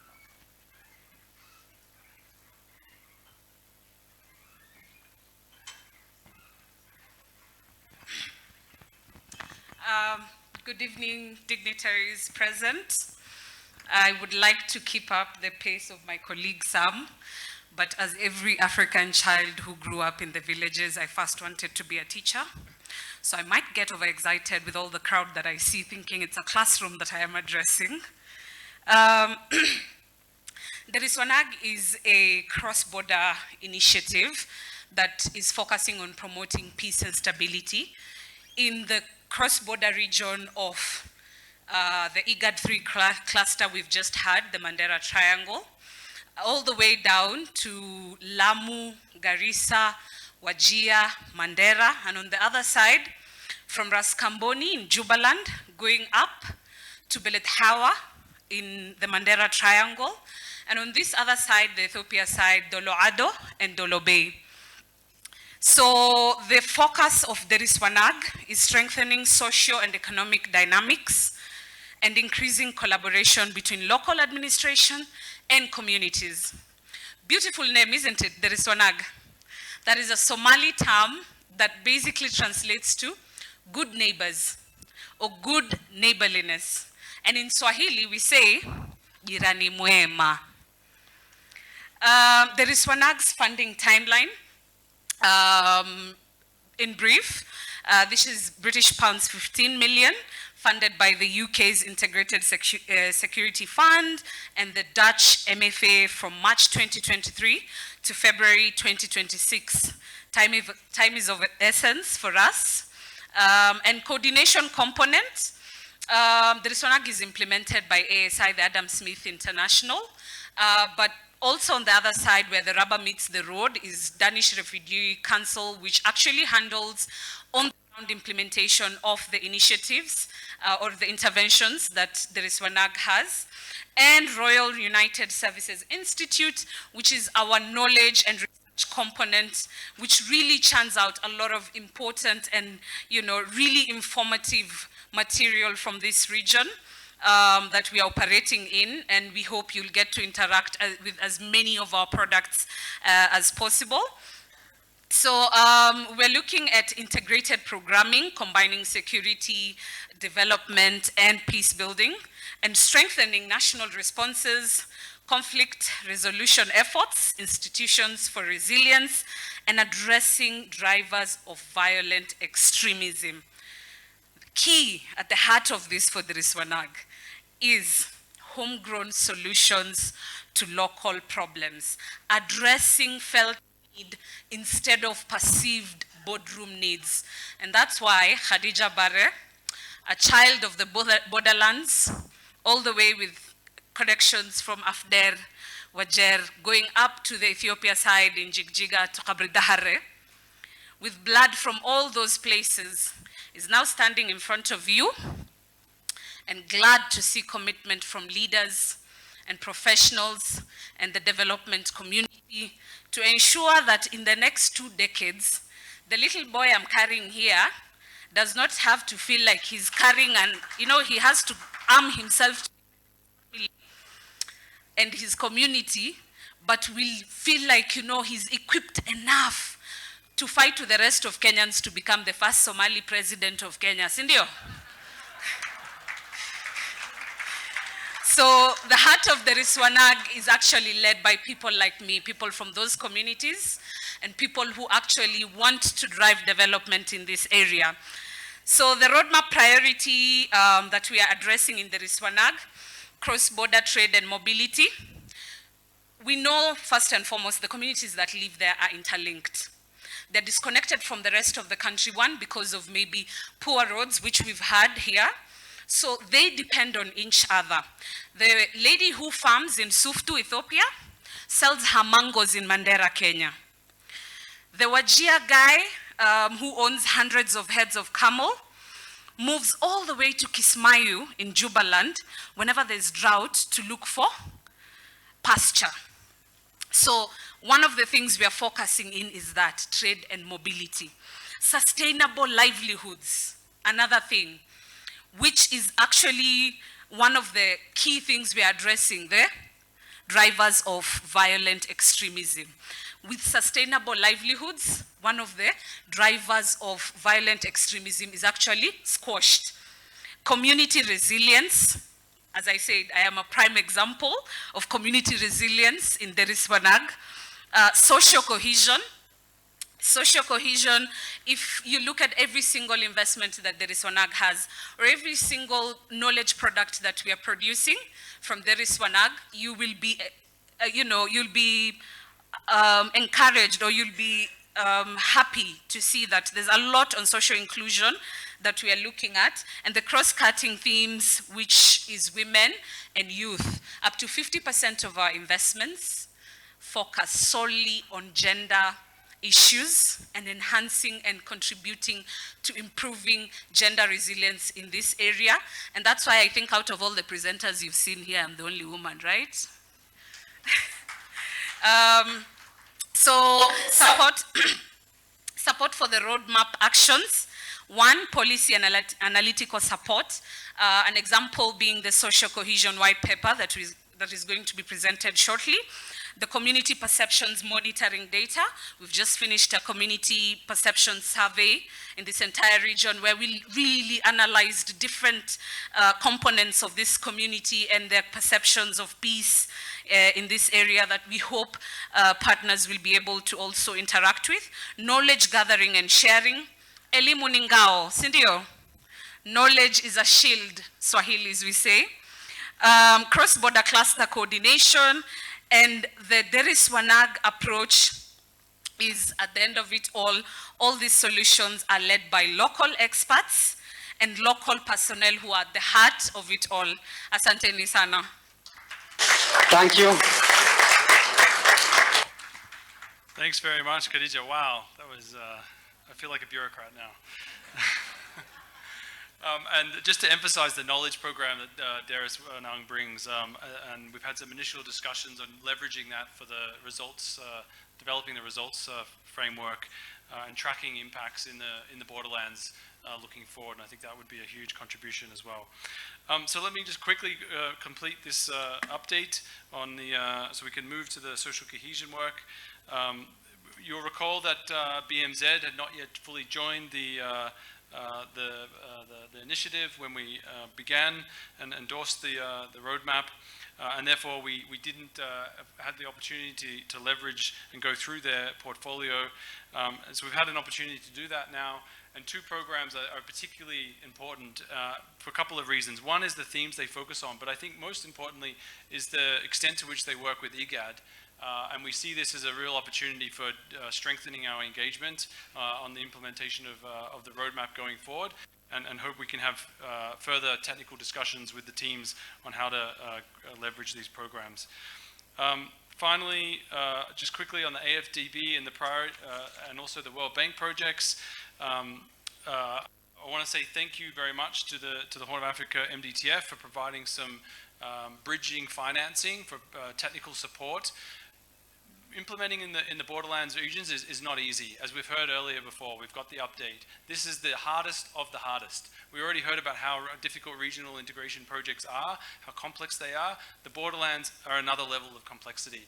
And therefore, it's really critical that we have the enhanced implementation support that we can provide to the PIUs, to the partners, to successfully implement these programs.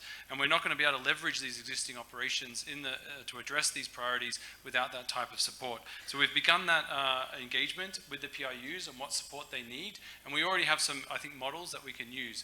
We have the UNDP team, the African Borderlands Center, already working, collaborating with the Groundwater Project, providing the borderlands expertise to an existing ministry, a sector ministry, on what they need to do to deliver in the borderlands. And that's the type of model we want to move forward with over the next 6 months, particularly once the technical support can come through with the MDTF. That's how we can really make the most of those resources. Finally, just quickly on gaps and an appeal.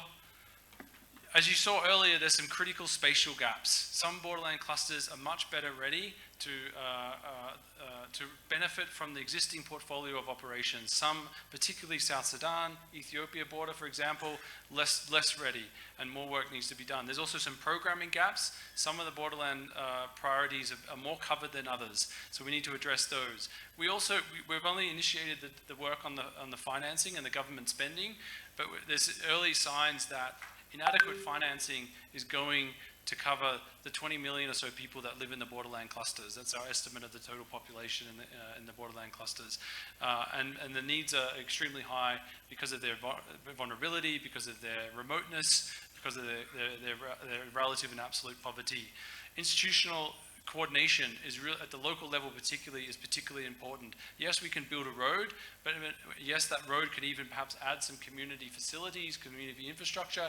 But if we don't have the institutions on the ground, the people that Khadija referred to, the local authorities, the communities, those roads are not going to be used effectively by the community, by the borderlands communities. And then peace and cohesion, particularly in some of the borderland clusters, are not at the point where the preconditions for a programmatic approach are in place. So for this reason, I really want to again emphasize the roadmaps call for a multi-sectoral borderlands program that would complement the existing operations. IDA 21, as I'm sure all of the finance ministers is coming up, we had committed in the roadmap to launch a multi-sectoral borderlands program, and I would strongly encourage you to pay close attention to how your national PBA can be leveraged, tripled with regional financing for borderland communities as you're discussing your priorities for IDA 21. Also scope to leverage further the IDA's refugee and host community cluster as well. So with that, I want to pass the mic to Peter Stegler from Kenya's Ministerial. Kenya's been leading the work with the other countries on the social cohesion paper. It's preliminary work, and Peter's kindly encouraged. But I would like to ask you to be very brief. We have to round up, we have to finish at 8.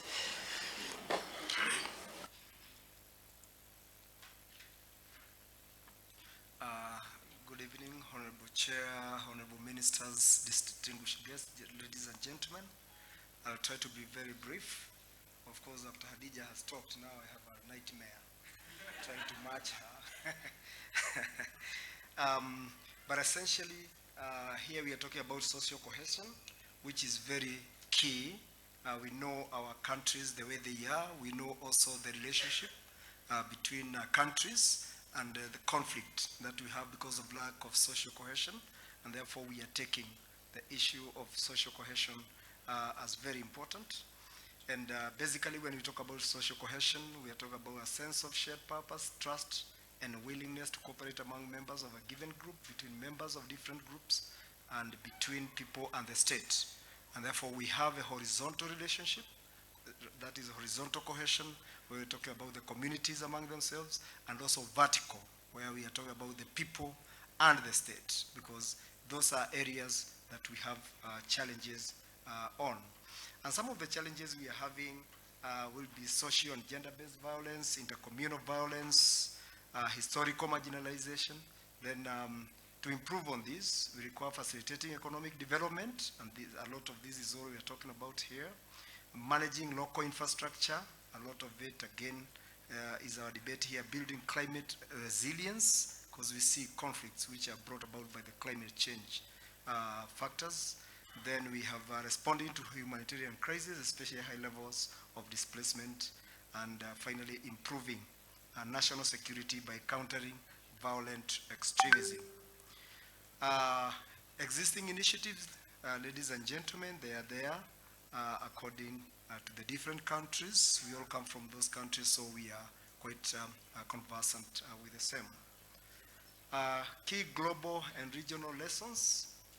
Programs and policies should utilize a clear and concise concept of social cohesion. We should have a clear and critical contextual assessment of the social cohesion challenges in country and the region. And I think that's what Hadija was alluding to here, where we really have to contextualize whatever interventions that we are talking about so that the people own them. And they must be responsive, they must be people-driven. Then, of course, we need consultations with development partners. We have had presentations here and comments where, for example, the conversation that the resources could be coming from the partner, but maybe the counter fund is not forthcoming, and therefore we get stuck. So it's very important that we get it right from the onset. Then revisions, validations, and adoption of social cohesion white paper. Then identifying additional research required, including deep dives into conflict and peace building in clusters 1 and 5. Then identification of gaps in investments, including need for multi-sectoral regional borderlands program, covering social cohesion, livelihoods, basic social service, and delivery.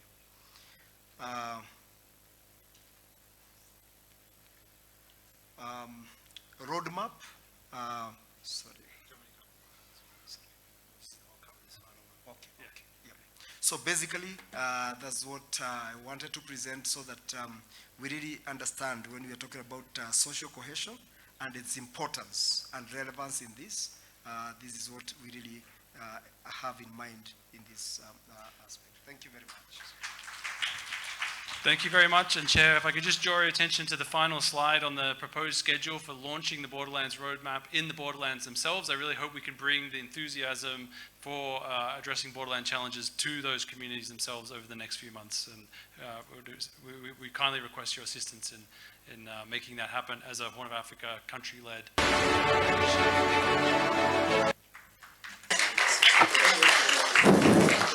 Good. Thank you very much. I would like to thank all the presenters for the overall update. Very interesting. There is WONAG initiative as well as social cohesion. All are very important. I like your voice in terms of energizing the Horn of Africa initiative. So good. There is WONAG is a Somali word implying that good neighborhood. It means, you know, cross-border issues, so it's about borderland. So with that note, I will now open the floor for discussion. We have to be very, very brief, and ministers or development partners who would like to share some thoughts. I know borderland is at the heart of Dr. Workene's leadership initiative in the region. That's what unites and binds countries together in terms of common challenges on their boundary areas. So Dr. Workene, you have the floor, and I will ask you to be very brief. Thank you, Excellency. I know all of us are very keen on this issue, since I'm working in regional integration institution or office that I want to take to comment on some of the issues. Excellency, thank you for your leadership. Thank you, ministers, for the leadership, specifically on this very important thing. This is the place to challenge the challenges that we are facing. Really, we appreciate the roadmap for accelerating development in the borderland of the Horn of Africa and the actions outlined to operationalize it. And I hope that we'll get an opportunity to discuss in detail about the issue that was presented by the presenters. Also, I want to thank able, very capable experts who presented for us. This is very important, and I want to thank you on behalf of IGAD. And also, Your Excellency, the roadmap recognizes the previous work of IGAD on cross-border cooperation and development. This acknowledgement also reinforces the importance of our ongoing efforts and provides a strong foundation for our future initiatives. We emphasize the critical role of partnership and the need for increased medium of long-term investments in the resilience building effort in borderlands. We also appreciate the immediate action of leveraging the existing Horn of African Initiative project portfolio to achieve these goals. Excellencies, as you know that this should be noted that some borderlands are neither benefiting from existing projects, nor are they including in the pipeline projects that I don't want to mention here. But the designing multi-sectoral regional programs and other projects to address these gaps will be very crucial for comprehensive regional development. Otherwise, we are very happy. Thank you, the Secretariat, for taking note of all the discussions and coming up with this very important outcome. Thank you, Excellency. Thank you, Dr. Workene, for your leadership on the issue of the borderland. Bringing that voices to the regional organization is very important. I will now give the floor to Mr. Zaino from UNDP. Thank you, Excellency, for this organization. Thank you also for the chance given to UNDP. UNDP welcomes this very important initiative. UNDP started earlier focusing on the borderland with specific focus of communities. We have in the borderland communities like agro-pastoralists, informal cross-border traders, specifically women, artisan miners, and several other communities who are really making their living out of the border activities. So UNDP believes in that enhancing the potential of these communities definitely can bring transformational change in terms of regional integration. They can serve as a bridge These are communities who have a lot of potential, can transform the borderland regions into, socio-economic transformation that can lead to regional integration. So in this regard, UNDP, when we say this, we are based on evidence. We have done over 30 knowledge products for the last 3 years. And we have done data. Now we have, by the way, it was a huge gap. The huge gap was knowledge and data in the borderland. We didn't have actually clear understanding of the borderland dynamics before. Now we have over 30 knowledge products that can really influence policy and programming, and at the same time, now we have digital data that we can compare the national average to that of the borderland average. So this is very, very, I think, important progress that UNDP made in terms of both knowledge and data. We have done also several catalytic programs across Africa. Of course, Horn of Africa was one of the beneficiaries of Swiss initiatives. We have also done a lot of innovation works. The borderland communities are really very dynamic communities. I can assure you a lot of talent, hidden talent in the borderland is there. If we really properly work towards unleashing that talent, definitely there is a high opportunity to, tap this potential and enhance the human capacity in the borderland. So in this regard, we came up with a model, a development model called 4-pillar area-based portfolio approach. Everybody was talking about, social cohesion. Social cohesion is one very important pillar, which is both vertical and horizontal. Social cohesion is a critical, actually, in the borderland because peace is a very important commodity in the borderland. The second very important aspect is enhancing production and productivity, of course, developing both value and supply chain so that we can really create the required integration in the borderland is very, very important, especially focusing on agro-pastoralists. The third very important pillar is that promotion of small and medium enterprises, and at the same time, access to finance is very chronic in the borderland. So how can we promote small and medium enterprises through adequate access to finance is a very critical aspect for UNDP. The last one, but not least, is climate resilient infrastructure. Climate is impacting the borderland area.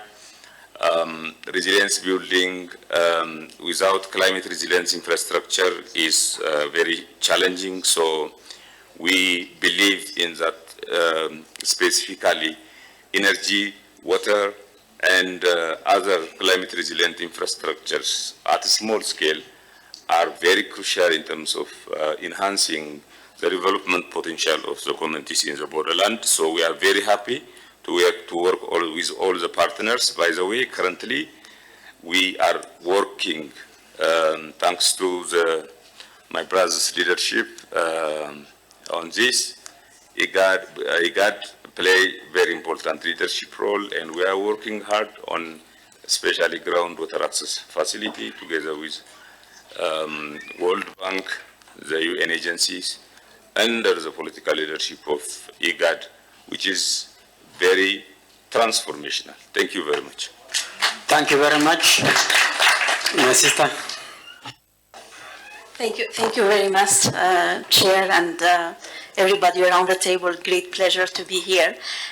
So just reflecting on the discussion that just took place, I think this is the Horn of Africa at its best. So picking a topic, staying with it over few sessions, and reaching a point where we're ready to move towards implementation, to move towards a project idea. So thank you so much to the presenters. I think it's great to be at this stage, of course, building on the great work that IGAD has done. I heard something from Hadija that was really, compelling to me. She was talking about the importance of integrated programming. So I want to put at the table also the importance of integrated collaboration. And this is my call to my partners around the table. I think, we're coordinating a lot when it comes to projects. Can we make this one more than a coordination? Can we make this project of jointness at the hip? Because it requires all of us together, and it requires a lot of collaboration and coordination. A second ask to you, ministers, can we have the voice of the youth? Like we heard Hadiza now talk about how important is this regional initiative for the youth of the continent. Can we build that in how we think about this project, we bring it together? From the bank side, we're programming our budget for project preparation for what's coming in the next IDA cycle. I just finished this exercise before coming here, and I did put a placeholder for this project to start preparing. So I think it's a great example of, building together a program and an idea and owning it all together and spending the time to prepare it. And maybe we can have much more examples of this collaboration upstream, but also, as we heard from the presentation, downstream towards implementation. Thank you. Thank you, Butena, and especially I would like to thank you for your leadership as an engine for regional programs for the Horn of Africa.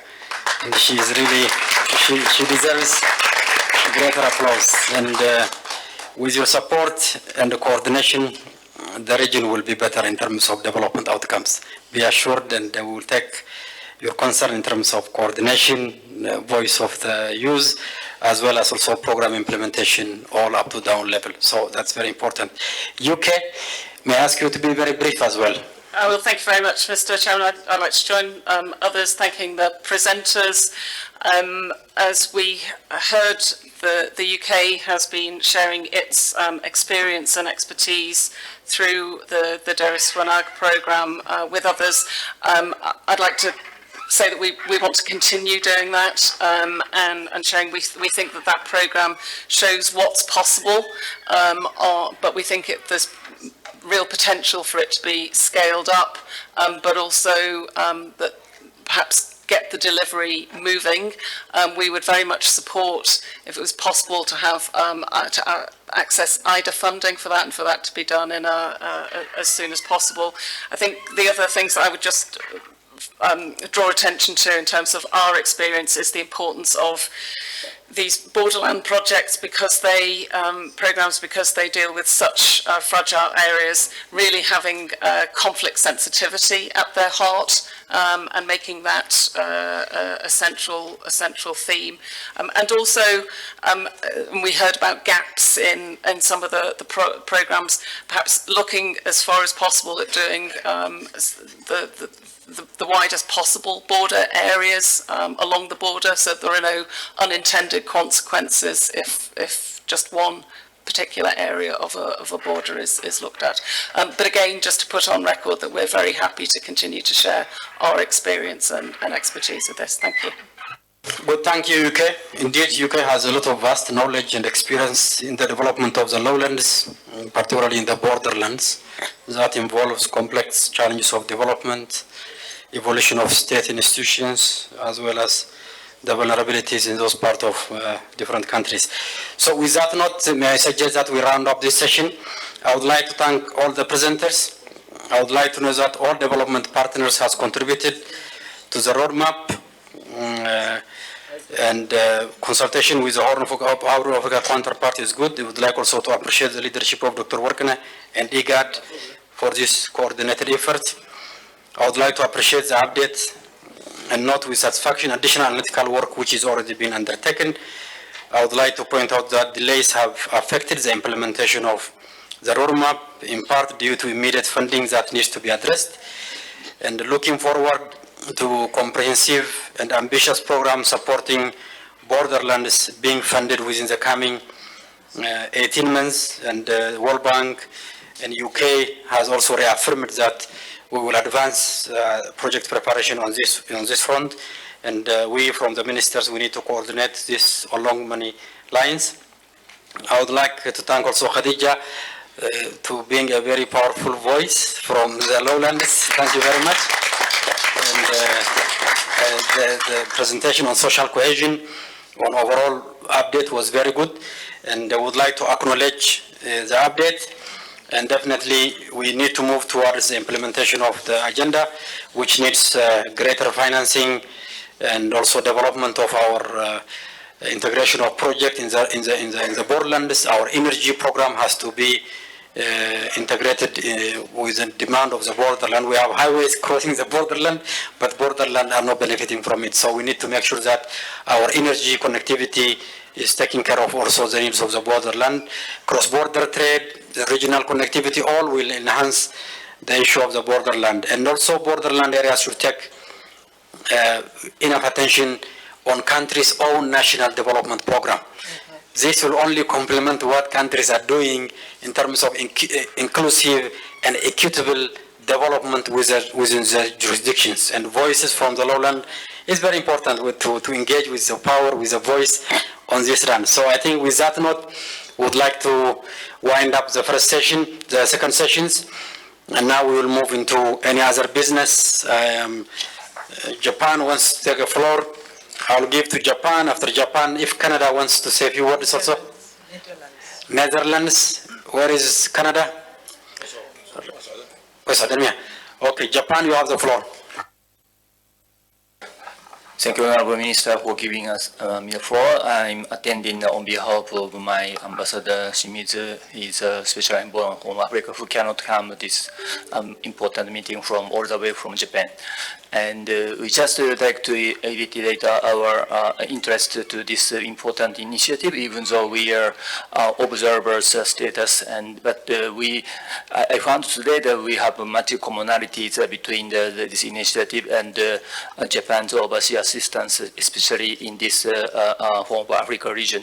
So I'd like to report to Tokyo that we are some rooms for collaboration and coordination. And then we are preparing for the 9th TICAD conference next year. So we'd like to take up several key issues which you mentioned, especially connectivity and social cohesion and resilience to our forum. Thank you very much. Thank you, Japan. Looking forward to your full membership and the support for the regional programs. You are a very important development partner for all member countries in the region. And your work on infrastructure, on basic development are very important. The Netherlands. Thank you very much, Honorable Co-Chairs and Excellencies. I will be quite brief.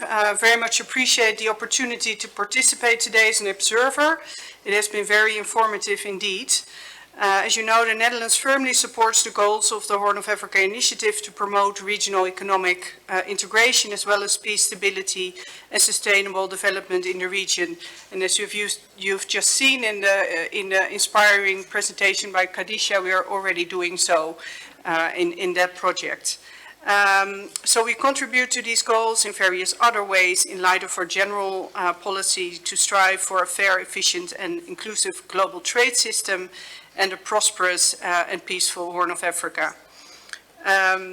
So a strong regional platform as this one, it really is a win-win situation for all, including for the Netherlands in the context also of our Africa strategy. And to achieve meaningful regional economic integration, it must go hand in hand indeed with political cooperation, as these are mutually reinforcing. And it's encouraging to see today that countries really come together to address, shared challenges and opportunities in their strive for inclusive economic growth.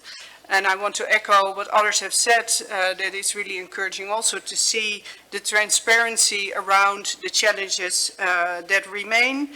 And that transparency, I think, is really an important factor to achieve success in the long run.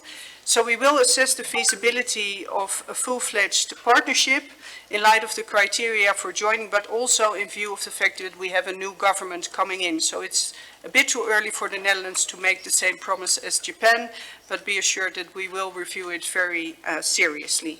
Thank you for your attention. Thank you, the Netherlands. Looking forward to work with you. Any additional partner?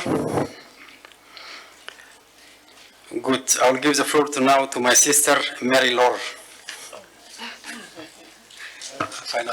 I think we are all we will agree that we've had a very informative and useful session. The session on the portfolio, I think we've agreed, and this will be done.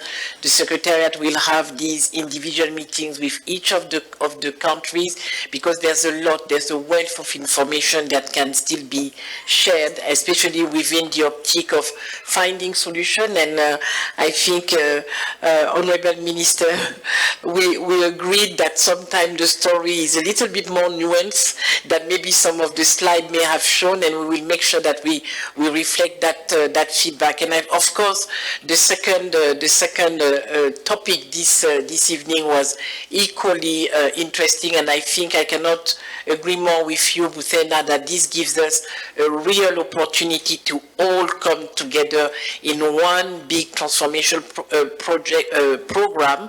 I think we should even think by way of program, maybe not a project, because there are so many areas and so many clusters that we can all work together.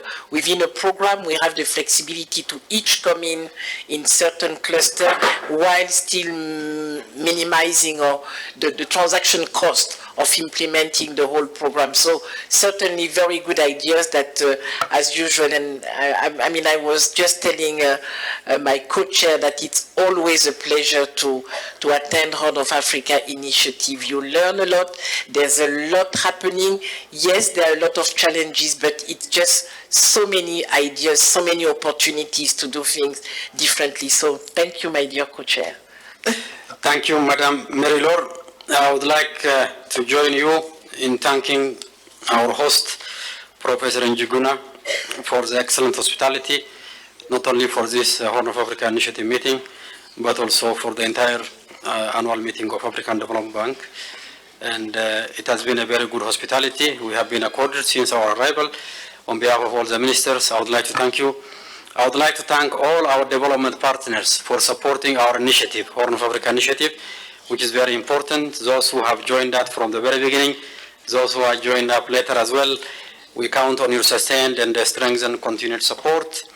I would like to exceptionally thank Buthena for your leadership as an anchor for our Secretariat and a major development partner at the World Bank, in fact supported by African Development Bank as well as also EU and other development partners. Without your leadership and support, the Secretariat and the steering of the leadership could not have been the way it has been productive. I would also like to thank the ministers who had the ownership and the leadership to steer this forward. Definitely the successive meetings as ministers, as well as the analytical support and the coordination by the Secretariat, were both instrumental in building our collective intelligence toward our shared regional challenges, as well as bringing regional solutions in terms of learning, problem solving, as well as joint action in a coordinated manner for regional approach. I'm sure my sister was just sharing her thoughts that other regions of Africa, like West Africa, others, can learn more from what Horn of Africa is doing. We are doing this sustainably despite multiple challenges, despite some political challenges of issues, divergence of opinions over some issues, but the ministers and development partners stay the course in this joint exercise to address shared regional development challenges. We have covered both agenda items very well. The issue of implementation of portfolios are very important. We need to have enhanced coordination and capacity building, aligning of systems to deliver much better. In addition to giving the leadership in terms of mobilizing resources with the ministers, both Minister of Finance, those implementing institutions, we need to double our effort in terms of addressing implementation challenges. So particularly projects that are unsatisfactory, those which are not performing well, we need to move forward with this. As soon as we are back with our capitals, we need to carry on those initiatives. We need to have an in-depth technical meeting supported by the Secretariat, in-depth review and joint solution of implementation challenges. Aligning systems, coordination is very important. We have also acknowledged the role of IGAD in terms of capacity building coordination for implementation of the regional programs. We would like to thank you, Workina, for your leadership, and we also suggested jointly that we align more, you coordinate the capacity building programs for enhanced implementation of portfolios. Borderlands is a very unique and important issue. This is very important because of the evolution of state in the region. Often state institutions are very weak, infrastructure deficit is very high, the historic development deficit in the borderlands are very, very minimal. Often voices of people in the borderlands are not taken seriously as part of the issue. So inclusive national development of our national programs is very important, but focused intervention on the borderlands, both for connectivity and on human development, resilience, all are very important. And we would like also to acknowledge the work and the passion of Dr. Workina in this issue in terms of borderland issues. We would like also to welcome the work by African Borderland Center of UN, enhanced coordination with these types of institutions, which is of African institution based in Nairobi, is very much important. I would like to acknowledge the voice of the youth. Khadija, your inspiring speech and presentation was very good. The issue of social cohesion and there is SWANAG, nice neighborhood is very important. So overall, I would like to say our initiatives is very resilient. It is delivering. We need to deliver more. Our partners are expanding. We are having new members. We will work towards bringing also more members into these initiatives. The most important thing is, as we expand our partners and expand our revenue, our resource mobilizations, we need to make sure that delivery of programs are taken much center stage, as well as addressing the issue of complex development challenges in the borderland has to be at the center of our approach in moving so forward. With that note, I would like to thank all ministers, development partners, our host, for the wonderful hospitality, for a very successful meetings. Our meeting was very successful. I declared the meeting is now closed. Looking forward for Secretariat and ministers to follow up what we have agreed so that we will move forward in terms of implementation in issue of borderlands, and looking forward to meet in October. I think in October we need to talk also on new agenda items as well. We are going to ask the Secretariat to facilitate our discussion in our next meeting in terms of innovative finance, climate finance, how we can mobilize more finances is very important. With that note, I would like to thank you, and the meeting is closed. Thank you.